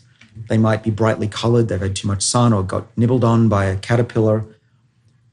So you go to places where it's organic or it's fresh, local, and those are the plants that aren't perfect, and they probably have high concentrations of these molecules. And in addition, I also buy the supplements to make sure I'm getting enough of those as well. Which supplements mimic that? Well, so resveratrol will, there's another one called quercetin, or quercetin, some people call it, which you find in trace amounts in apples and onions. And we also showed back in 2003 that it activates sirtuins as well. But others have, 20 years later, found that it kills senescent cells or helps kill senescent cells. So it's a double whammy with that molecule. And are you actively picking out the peaches that look like they were nibbled on by a caterpillar? No, but I don't worry if they've been banged up a bit. What's the story with antioxidants? Are they of any value whatsoever? Because the way that you described them at the beginning and what I've heard recently is that they are not all the rage for anti-aging. What are they doing that's useful? Should we be seeking out antioxidants anyway for other cellular health purposes? Well, yeah, antioxidants are not going to hurt you unless you take mega doses. We do need some oxidants for our immune system. And there's even what's called mitohormesis, which is your mitochondria power packs need to have a little bit of these free radicals to be able to function. So you don't want to overdose on these antioxidants, vitamin C, vitamin E. Don't overdo it. You don't take a multivitamin, correct? Right. I think I'm going to stop after this conversation because I've always just taken one for the kind of insurance purpose, which is a stupid purpose. Not actual insurance, but just thinking, I'll top off on my ACBD. Right. And I'll pee out what I don't need. Right. Yeah, sure. Well, that never bothered me. The whole expensive pee thing never got, that argument never got me because I thought a good vitamin is not that expensive. I just figured better safe than sorry, but it may be that it's detrimental. Well, it can in the case of iron, as we discussed, and the antioxidants. So when I came into the aging field in the early 1990s, it was all about antioxidants. And we thought that enzymes by the name of catalase and superoxide dismutase were going to be the key to longevity. It turns out that it's largely been a failure, that giving animals and humans antioxidants haven't had the longevity benefits that we dreamed of. And the main reason is that there's a lot more going on than just free radical damage. The epigenome gets disrupted. We've got these proteins misfolding. And so the problem really has been that we didn't realize that you need to turn on the body's natural defenses against that, plus a whole host of other things to get the true benefits.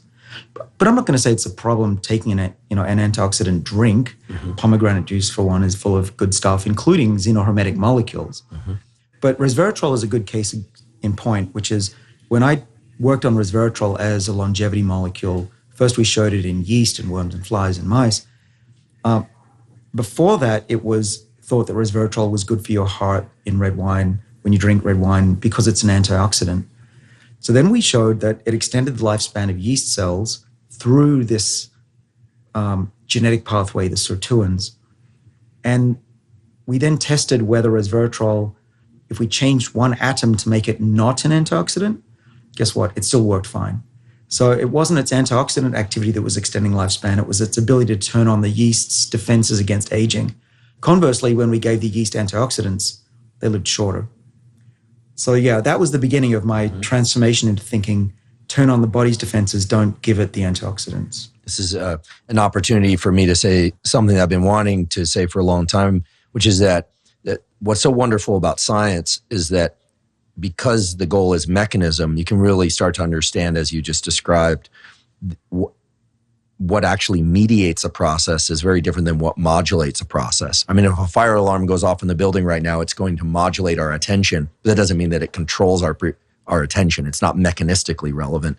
And so I think this thing about antioxidants is one of these cases, it sounds like, where it's in the right ballpark, but until one really unveils the mechanism as you have, you can be, one can or in a field can be badly wrong for a very long period of time. It sounds like the sirtuins and really getting down to the guts of the machinery of what causes cells to age is really what it's about. Zooming way out, what are the behavioral tools that one can start to think about in terms of ways to modulate these, basically the way that DNA is being expressed and functioning? I've heard you talk before about hormesis of other sorts, cold exposure. We talked about fasting. We talked about exercise in broad terms, but what about any evidence, if it exists, as to whether or not aerobic training versus weight training, these sorts of things.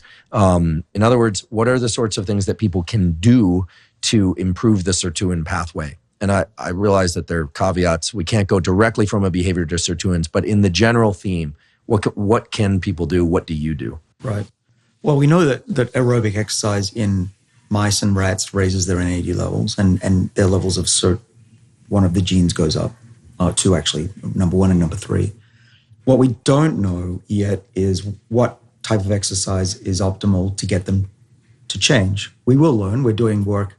Now it's revealed that we're doing work with the military in the US to try and understand that kind of thing. And I'll always tell you and the public when I don't know something. I'm not going to extrapolate. But what do? I base my exercise on the scientific literature, which has shown that maintaining muscle mass is very important for a number of reasons. The two main ones are you want to maintain your hormone levels. I'm an older male, losing my testosterone and muscle mass over time. And by exercising, I will maintain that and have. In fact, I probably haven't had a body like this since I was 20. So that's one of the benefits of having this lifestyle. Sorry to interrupt you. You know, we did an episode on hormones, and there are data in humans that show that there are some males in their 80s and 90s where their testosterone is equivalent to the average of 25 and 30-year-olds. I can get you that information. It is really impressive studies. Unfortunately, they didn't include a lot of information about the lifestyle factors, et cetera. But this idea that testosterone goes down with age, it might be the trend, but it's not necessarily a prerequisite. Right. I believe in naturally increasing and maintaining these hormone levels. And I've been measuring them for a long time.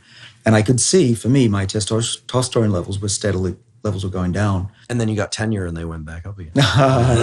No. I actually became complacent and it was the worst. Actually, my age changed in the wrong direction after that because I was relaxed. Interesting. And not worried about the future. But then I got serious and I actually, according to the Inside Tracker algorithm, got my age down from 58 to 31 in a matter of months. So that was a big drop. And I've been getting steadily younger over the last 10 years, according to that measurement, the blood tests. What about estrogen? Because women are different in the sense that they do, the number of eggs that and the ovaries change over time, right? Do you think that they can maintain estrogen levels over longer periods of time using some of these same protocols? Well, yeah, I get into trouble from a certain university when I talk about this too much. About estrogen? Just about fertility and long story. That if I don't want to get too much into the anecdotes, but I'll tell you the science, which is that if you take a mouse and put it on fasting or caloric restriction for up until the point where it should be infertile, so that's about it. At a year of age, a mouse gets infertile, female mouse. Due to fasting, or no, due to simply to aging. Due to aging. Okay. Due to aging. The fasting, it's not an extreme fast. It's just less calories. Got it. Then you put them back on a regular food, and they become fertile again for many, many months afterwards. So the effect on slowing down aging is also on the reproductive system. Interesting. And so that I wouldn't say to any woman, I wouldn't think that they should become super skinny to try and preserve fertility. That's not what I'm saying. But these pathways that we work on, these sirtuins, are known to delay infertility in female animals. Case in point, I'm one of the lead authors on a paper where we used NMN. Remember, this is the gas, the fuel, the petrol for the sirtuins. We gave old mice, one group of mice was 16 months old. Remember, they became infertile at 12. Gave them NMN, and I think it was only 6 weeks later, they had offspring. They became fertile again, which goes against biology, textbook biology, which is that female mammals run out of eggs. Turns out that's not true. You can rejuvenate the female reproductive system and even get them to come out of mousopause, as we call it.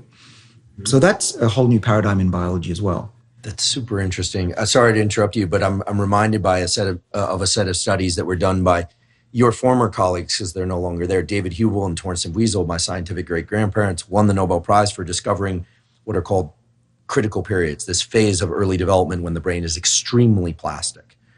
And a big part of their work was to show that after a certain point, the critical period shuts down. Essentially, the brain can't change, or not nearly as much. And then people came along later and showed that you could open up these critical periods again, but very briefly, and it takes a very specific stimulus, essentially, high degrees of focus, et cetera. However, there's a well-known phenomenon in this literature where if you take an animal, and to some degree, this is being shown in humans as well, and you let them pass through the critical period, but then you essentially sensory deprive them. You take away experience, you close both eyes, you essentially reopen the critical period. So it seems like, and I couldn't help but mention this, that there's this parallel between what we're talking about here with fertility and neuroplasticity, where yes, there's a timer where certain things are available to the organism early in life, and then they tend to taper off. It's not an open and shut, but they taper off. But then a deprivation can actually reactivate the availability of that process. Forgive me, I just couldn't help but mention it. But to me, both of those things are associated with youth, fertility and neuroplasticity. And so I think that it'd be so interesting. I'd love to collaborate with you on this to explore how neuroplasticity might actually be regulated by these things like the sirtuins. Right. And the sirtuins do control memory in neurons as well. So what I think is really interesting is that what we're learning from work that you and your colleagues have done, and in my lab as well, is that the body has remarkable powers of healing and recovering from illness and injury. And what we once thought was a one-way street and you just can't repair, you can't get over these diseases, you can reset the system. And the body can really get rejuvenated in ways that in the future we'll wonder, why didn't we work on this earlier? The future of humanity is more like us walking around like Deadpool. We'll probably be cleaner and we won't smell as badly, but Deadpool, if you don't know, can get injured and just recover. It's very hard to injure this guy. And we're going to be the same. There are many species, you cut off the limb grows back. Salamanders Yeah. We are now learning how to tap into that system. And in part, what we're doing is reversing the age of those cells and telling them how to read the genes correctly again, reversing the age of that epigenome. And when you do that, the cells, the brain, for instance, the skin, we did the optic nerve. Let's talk about those results for a second. And then I want to make sure that we return to some of these behavioral protocols. You had this amazing paper at the end of last year, cover article, full article in Nature, showing that essentially a small menu of transcription factors, which control gene expression, et cetera, could essentially reverse the age of neurons in the eye and rescue those cells against damage, essentially allow blind mice to see again and offset degeneration of these retinal cells. Incredible paper, and such a boon to the field. Where does that stand now in terms of human clinical trials? I mean, what are you envisioning in terms of the trajectory of those data from mice into humans someday? Right. Well, to get to the point immediately, we're going to be testing the treatment on monkeys, just for safety reasons. Sure. And then the first patient should be done sometime in 2022, early 2023, and we're going to try to recover blindness. This involves making an injection of a virus into the eye, right? Right now, there's no way that I am aware of to manipulate these transcription factors through a pill or some other. That's what we're working on in my lab at Harvard right now. So it will be pill-based modulation of transcription factors. Well, yeah, pop a pill and the whole body gets rejuvenated by 20 years. That's what we're aiming for. Now we do it with gene therapy in the eye and other places. So in the eye, yes, it's a single injection. The genes go into the retina and we can turn it on with a drug called doxycycline. And we do that in the mice for 4 to 8 weeks. The eye gets younger. We can measure that because we can measure the clock. And then the vision comes back in those mice. And I don't see any reason why it shouldn't work in people because it's the same structures and mechanisms that are on in the human as well. Now and it's one injection. It's one. I should mention injections into the eye. Obviously, nobody should do this outside of an ophthalmology clinic, and they're definitely by an ophthalmologist. But the injections into the eye are painless if done correctly by the right person. It sounds dreadful, but it's actually, I've seen it done hundreds of times. I've done it thousands of times, and it's not to myself, but to other creatures. And there's a way of doing this so it's completely painless to the person. Oh, you don't feel it. It's a tiny, tiny needle too. But the great thing about this is that it's a one-time treatment. Those genes go into the back of the eye and stay there forever. And you can just turn them on whenever you want. So what we found is you can turn them on in the mice, they get their vision back, and then you turn it off again. And so far, many months out, the benefit has remained. But if it does decline, we'll just turn it back on and reset the system, rinse and repeat.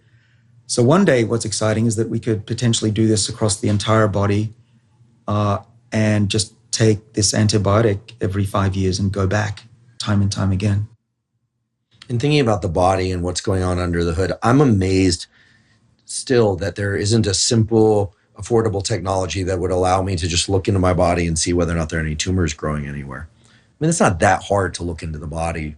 I mean, that the technology exists. Why hasn't anybody created an at-home or pseudo-at-home solution like a clinic where you can go and pay $50 or $100 and see if you have any tumors growing in your body? Yeah, it's still expensive. You can get your doctor to try to get you in. There's some companies that offer blood tests that look at circulating DNA that'll measure it. We're getting there. It's still probably 5 to 10 years away from being really cheap. You can do things like a colon cancer test at home. I think it's $100 and something. You ship off your shit, excuse my language, and they measure it. And they tell you if you've got colon cancer with high probability. I did that during the pandemic because I didn't want to get a colonoscopy. Is it more accurate or as accurate as a colonoscopy? I believe it's close to being as accurate. The downside is that during a colonoscopy, they can pinch off the polyps that are looking dangerous, whereas this obviously isn't that. But it's certainly easier to do. And my father, who's Australian, tells me that it's free for Australians. They get this test routinely. Interesting.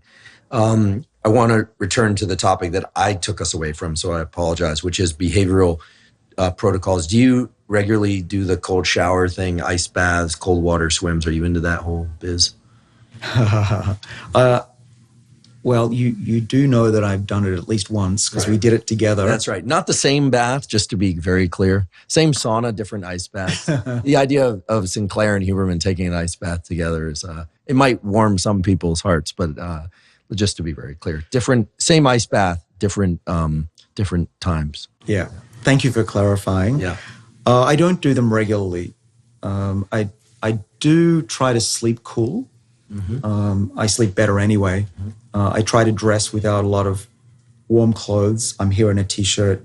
It's middle of summer, but in winter I'll try to wear a t-shirt too. So you're challenging your system to thermoregulate. Right.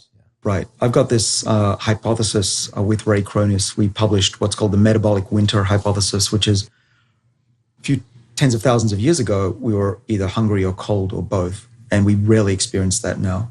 And so we try to give ourselves the metabolic winter. And part of the problem, I think, with the obesity epidemic is that we're never cold. And when you're cold, you have to burn energy. It may be only slightly, but over the whole night, if you're a little bit cool, you'll actually expend more energy. So I try to do that. But I'm not a big fan of cold showers. The sauna, I don't have access to my gym as much as I did. But I do want to get back into it. I used to do it regularly with my son. And I posted on Instagram once that he could stay in there for 15 minutes and I could only stay in for about 3. Anyway, long story short, I try to compensate with changes in my diet and exercise until I get back into it. You reminded me of something that I meant to ask earlier, that obesity reduces NAD levels and accelerates aging. How? I mean, okay, so again, this is the scientist in us. You know, so someone's carrying a lot of excess adipose tissue, subcutaneous and visceral fat. But why should that reduce NAD in any ways that are independent of effects on glucose and insulin? Is there something direct about white adipose tissue? And the reason I ask this is not simply to dig into mechanism alone, but I think there are really interesting data now that fat actually gets neural innervation. I mean, it's not just stored fuel. It's stored fuel that's acting as an endocrine organ, essentially. So, why would being fat make people age faster? Yeah, that's a question that is so obvious, but so few people ask it. That's what makes you a good scientist. And so that we don't know, but I'll give you my best answer, which is that obesity comes along with a lot of problems that include a lot of senescent cells in fat. If you stain old fat for senescent cells, it lights up. Mm-hmm. And when you kill off those cells, at least in mice and maybe in humans, it looks like the fat is less toxic to the body because those senescent cells in their fat are secreting these inflammatory molecules that will accelerate aging, as we now know. You talk about the sirtuins in NAD. So if we just look philosophically at why this would be, the sirtuins only like to come on or get activated when the body is under adversity. And if a cell is surrounded by fat or contains a lot of fat, it's going to think times are good, doesn't need to switch on. So that's the evolutionary argument. Mechanistically, we don't know, but it could have something to do with the response to glucose, which then responds to the sirtuin gene. But that hasn't been worked out very well. And is there any evidence that leptin, this hormone from fat, can actually interact with the sirtuin pathway? I don't recall seeing that. Maybe I could do a sabbatical in your lab, and that'd be a fun one. Definitely. Because leptin during development is what triggers the permission for the hypothalamus to enter puberty. Right. Yeah. This is why kids that eat a lot when they're young and get overweight will also start to go and undergo puberty more quickly, although they have reproductive issues later. Well, yeah, we should study the hypothalamus together because the hypothalamus can control the aging of the body. The most interesting part of the brain. For sure. Yeah, for sure. Absolutely. If you turn on the SIRT1 gene, the sirtuin gene that we work on in the hypothalamus, it actually will extend lifespan. Also, it's been shown by Dongsheng Kai at Albert Einstein College of Medicine that if you inhibit inflammation in the hypothalamus in a mouse, it will increase or maintain the expression of what's called GnRH, which is the hormone that he found actually controls longevity in the mouse in part. And so keeping inflammation down in the hypothalamus is sufficient to extend the lifespan of animals. And I reviewed that paper for Nature about 7 years ago. And that was the first demonstration that the hypothalamus is one of the leading regulators of the body's age. I find this fascinating. GnRH, for those of you that don't know, actually comes from neurons in the hypothalamus that then literally reach down into the pituitary and trigger the release of all the things that control fertility, luteinizing hormone, follicle-stimulating hormone, et cetera. It's such a powerful set of neurons, and it's never really been clear what at a behavioral level triggers the release of GnRH. There's all the stories about pheromones and timers in puberty, et cetera, but environmental conditions and dietary conditions and behaviors that can control GnRH release, I think, is an incredible area for exploration. I'd love to do that sabbatical, by the way. I have a couple seemingly random questions, but I can't help but ask because one thing I like to do is forage the internet for practices that at least more than a few people are doing and then wonder whether or not there's any basis for it. You mentioned methylation as a detrimental process, the way it disrupts the epigenome, the CD reader, so to speak.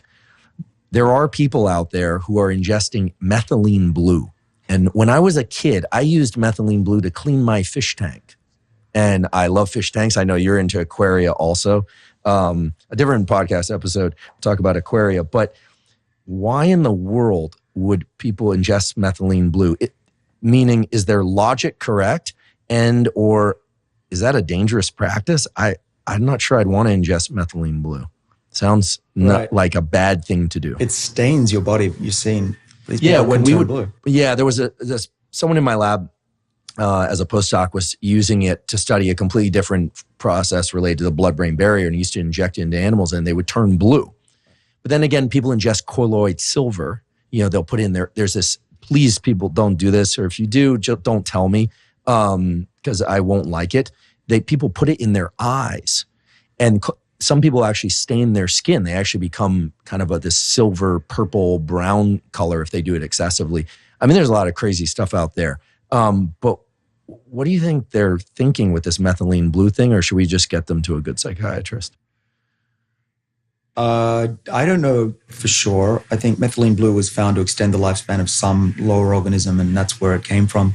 my recollection. With the emphasis on lower organisms. Yes, smaller organisms. I think, do you remember, Andrew, does it interrupt or interfere with mitochondrial activity? And maybe that's why they're doing it. Yeah, okay. We need to look this up and post it. Okay. We'll get to the bottom of this. But those methyls, let's talk about those. Yeah. Those methyls have to be placed on the right part of the genome. They get attached to the right genes and the wrong genes. And if you have a lot of methylation, it's going to mess up the epigenome. Smoking will do that, lack of exercise, all that good stuff. So what you actually want to do is you want to measure it and make sure what you're doing with your body is working. How do you know that if you do this or that is actually helping? And so you can test your age. I could take a swab from your mouth and tell you how old you are biologically, and then we could work on trying to bring that down. And actually, there are anecdotes now that people are reversing their age by a decade or more, just by doing some of the things that we've talked about and some other cutting edge stuff that I'm going to write about. But you have to measure stuff. I didn't want to forget to bring that up.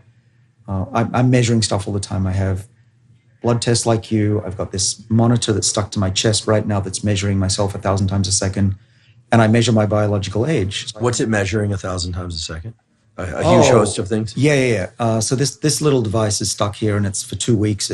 You just recharge it or send it back and get a new one. It's got body temperature, movement, heart rate variability. It's an FDA-approved device. It's not a toy. It's not one of these recreational things. It also listens to my voice. Eventually, it will tell me if I need a psychiatrist or if I'm depressed.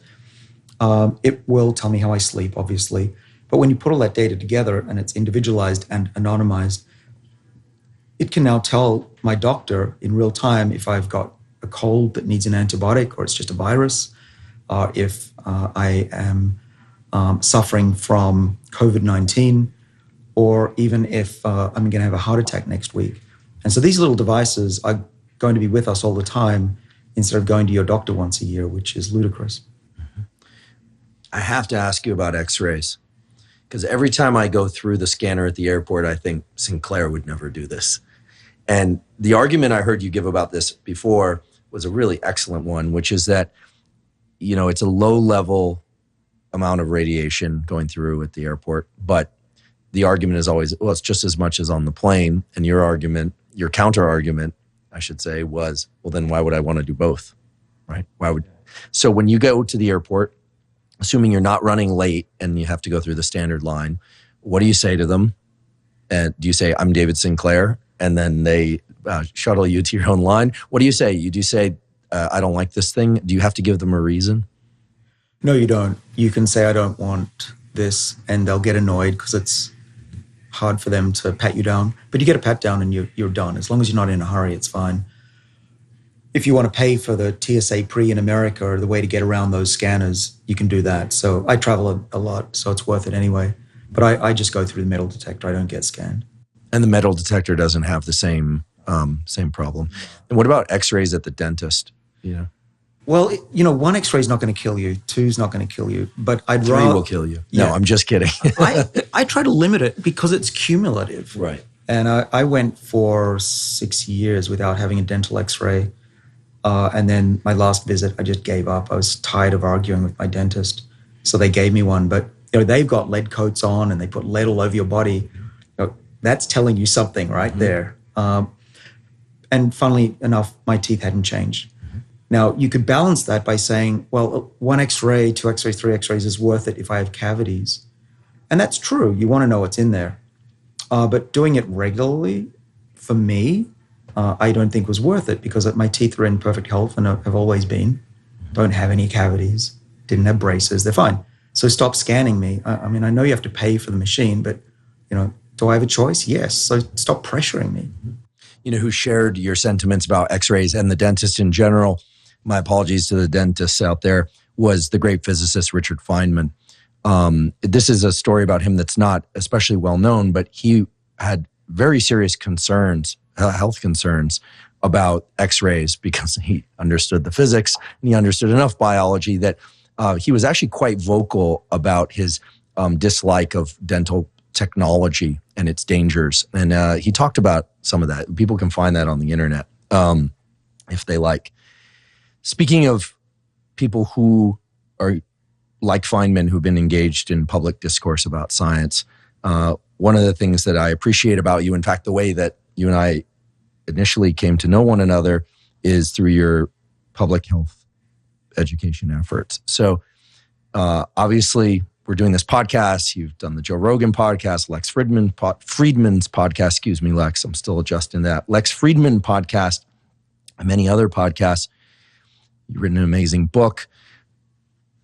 What are you thinking these days in terms of what the world needs in terms of education from scientists, education from MDs, education in general as it relates to these things? Because, I think if nothing else, 2020 revealed to us that there's a gap. There's a gap in understanding, and that the scientists too are guilty of not knowing what to do with all the information that's out there on PubMed or elsewhere. I'm just, what are you thinking for yourself? And in general, I'd like to just know, what do you think the world needs there? Maybe we can recruit some more public educators. Yeah. Well, we've gone from a time when you and I were in college and young professors, where the only way to get our voice out to the public was either through a newspaper or a very short radio interview, which for me was extremely frustrating, because particularly the newspapers and my topic every time was twisted into something that was not just embarrassing, but Harvard University used to bring me into the back office and slap my wrist. How did you say such a thing? We're all going to live to 150. I didn't say that. So we're now also in a world where we're overwhelmed with information, and most of it is wrong, and anyone can pretend to be an expert. So we've gone from early days to now the future, and we're experiencing it right now thanks to guys like you, people like you, is that the experts, some experts, a small number who are brilliant and good communicators, are talking directly to the public. This has never been able to be possible until this time right now. So another 5 years from now, and certainly by 10 years, I would hope that there are trusted sources of information of people who can not just communicate the ideas directly, but are able to talk about things that are going on that aren't even published yet, to say, here's what's really going on, and this is what the future looks like. But this is somebody like yourself who's spent their whole life studying a particular topic and knows what they're talking about. And this is also something that I think most people don't know, that we scientists, if we tell a lie, we burst into flames. We absolutely cannot tell something that's untrue. And to the best of our knowledge, we say it as it is, because if we don't, we're beaten up and we're kicked out of the university. So the people who survived to our age, and I'm a little older than you, so I've survived a bit longer. But a lot younger inside. No, well, we have to measure you with my swab test. I probably need a little help, hopefully not too much. We'll measure that, and we'll work on your eating. But this is really, really important, is that finally people like you are allowed by our universities to talk to the public. I used to do it with a real threat to my survival. People would look at me, oh, he's a salesman, he's promoting this and that. It was seen as a real negative. But finally, I think we're in a world where it's not negative anymore, and the pandemic showed that we needed voices of reason, voices of fact that you could trust. And you can see the popularity of your podcast shows that the public they're desperate for facts that they can trust, because they don't know what to believe anymore. Well, I am being completely honest when I say this, that, I followed your lead. I saw you on the Joe Rogan podcast and my jaw dropped. I was like, this is amazing. Like this, because he had other good scientists on before, but you're, tenured professor, Harvard Genetics, Department of Genetics. And for those of you who don't know, there's the Harvard and, of course, Harvard Medical School, and they're both excellent, of course. But these are the top tiers of academia, and I certainly understand what it takes to get there and survive there and to thrive there. It's like a game of pinball. You never win. You just get to, if you're doing really well, you get to keep playing. That's the truth in academia. And if you're not, you stop playing, basically. But when I saw you explain what you were doing in a way that was accessible to people, and also talking about possible protocols that they might explore for themselves to see if those were right for them, I was just dazzled and excited, and I made every effort to get in contact with you, and the rest is history. But I think what's really exciting to me these days is because of 2020 and everything that's happened and it continues to happen, there's a thirst for knowledge. There's also this direct to the public route that you mentioned. And I think there's also an openness. I'd love your thoughts on this, but it seems to me that there's an openness from the general public about health practices, that there are actually things that people can do to control their stress level, to control their sleep, to control their cholesterol, if that's what they need to do. Maybe they don't. And to even control their lifespan, which I think is remarkable. And, I know I speak on behalf of so many people when I want to say thank you. You've truly changed the course of my life. I would not be sitting here doing this were it not for your example. And I always say, Sinclair, many people have written books, many academics have written books, as you have. But in terms of doing podcasts and really getting out there with your message in a way that I have to assume raised your cortisol level and heart rate just a little bit, but you did it nonetheless. You were truly first man in, and that deserves a nod, and I have a great debt of gratitude to you for that. So thank you so much. Oh, thanks, Andrew. You've become a good friend, and I'm super proud of what you've done and I know what you will do.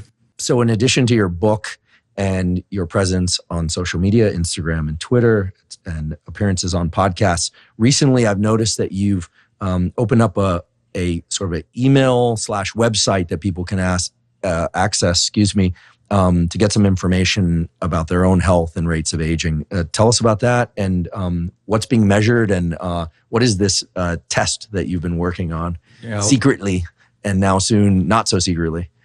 Yeah, well, what I want is a credit score for the body to make it easy for people to follow their health. And there is a number. There's a biological age that you can measure. Unfortunately, the test is many hundreds of dollars right now. But in my lab, we've been able to bring that down a lot. And so I want to democratize this test so that everybody has access to a score for their health that can predict not just their future health and time of death, but to change it. And I'm building a system that will point people in the right direction and give them discounts for certain things that will improve not just their health now, but 10, 20, 30 years into the future. And we can measure that and very cheaply keep measuring it to know that you're on the right track. Because if you don't measure something, you can't optimize it. And so this is the biological age test. We've developed it. It's a simple mouth swab. We're rolling it out. We're building the system right now. And there is a sign-up sheet because a lot of people want to get in line. Go to drsinclair.com. You can get on that, and you'll be one of the first people in the world to get this test and see what we're doing. Oh, fantastic.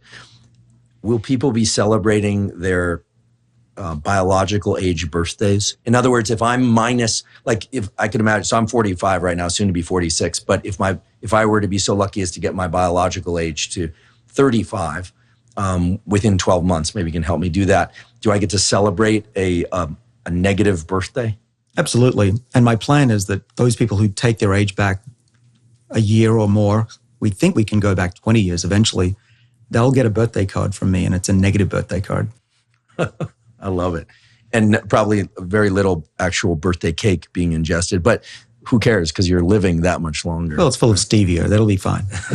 And thank you for talking to us today. I realize I took us down deep into the guts of mechanism and as well talking about global protocols, everything from what one can do and take if they choose that's right for them, to how to think about this whole process that we talk about when we talk about lifespan, as always, incredibly illuminating. Thank you, David. Thanks, Andrew. Thank you for joining me for my conversation with Dr. David Sinclair. If you're enjoying and or learning from this podcast, please subscribe to our YouTube channel. In addition, please subscribe on Apple and or Spotify. And on YouTube, you can leave us comments and you can leave us suggestions for future podcast guests that you would like us to feature. In addition, on Apple, you can leave us up to a 5-star review and you can leave us a comment. Please also check out the sponsors mentioned at the beginning of this episode. That's the best way to support this podcast. Also, I teach science and science-related tools on Instagram. It's Huberman Lab on Instagram. I also have a Twitter, which is also Huberman Lab. So be sure to check those out. A lot of the material covers things similar to the podcast, but oftentimes I'll cover unique material not featured at all on the podcast. So that's Huberman Lab on Instagram and on Twitter. In addition, we have a Patreon. It's patreon.com/Andrew Huberman. And there you can support the podcast at any level that you like.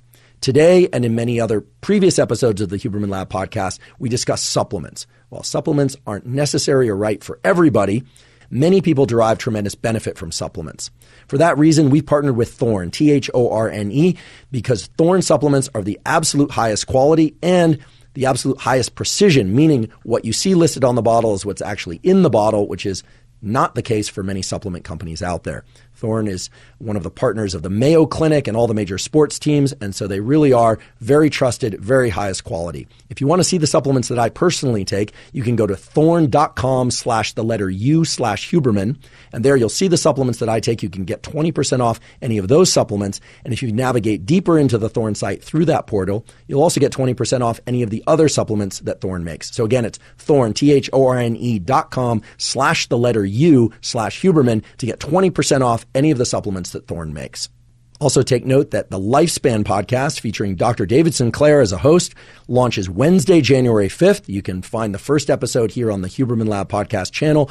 They also have their own independent channel. You can find the link to that channel in the show notes, so please go there, subscribe on YouTube, also on Apple and Spotify. I've seen these episodes. They are phenomenal, and you're going to learn a tremendous amount about aging and how to slow and reverse aging from the world expert himself, Dr. David Sinclair.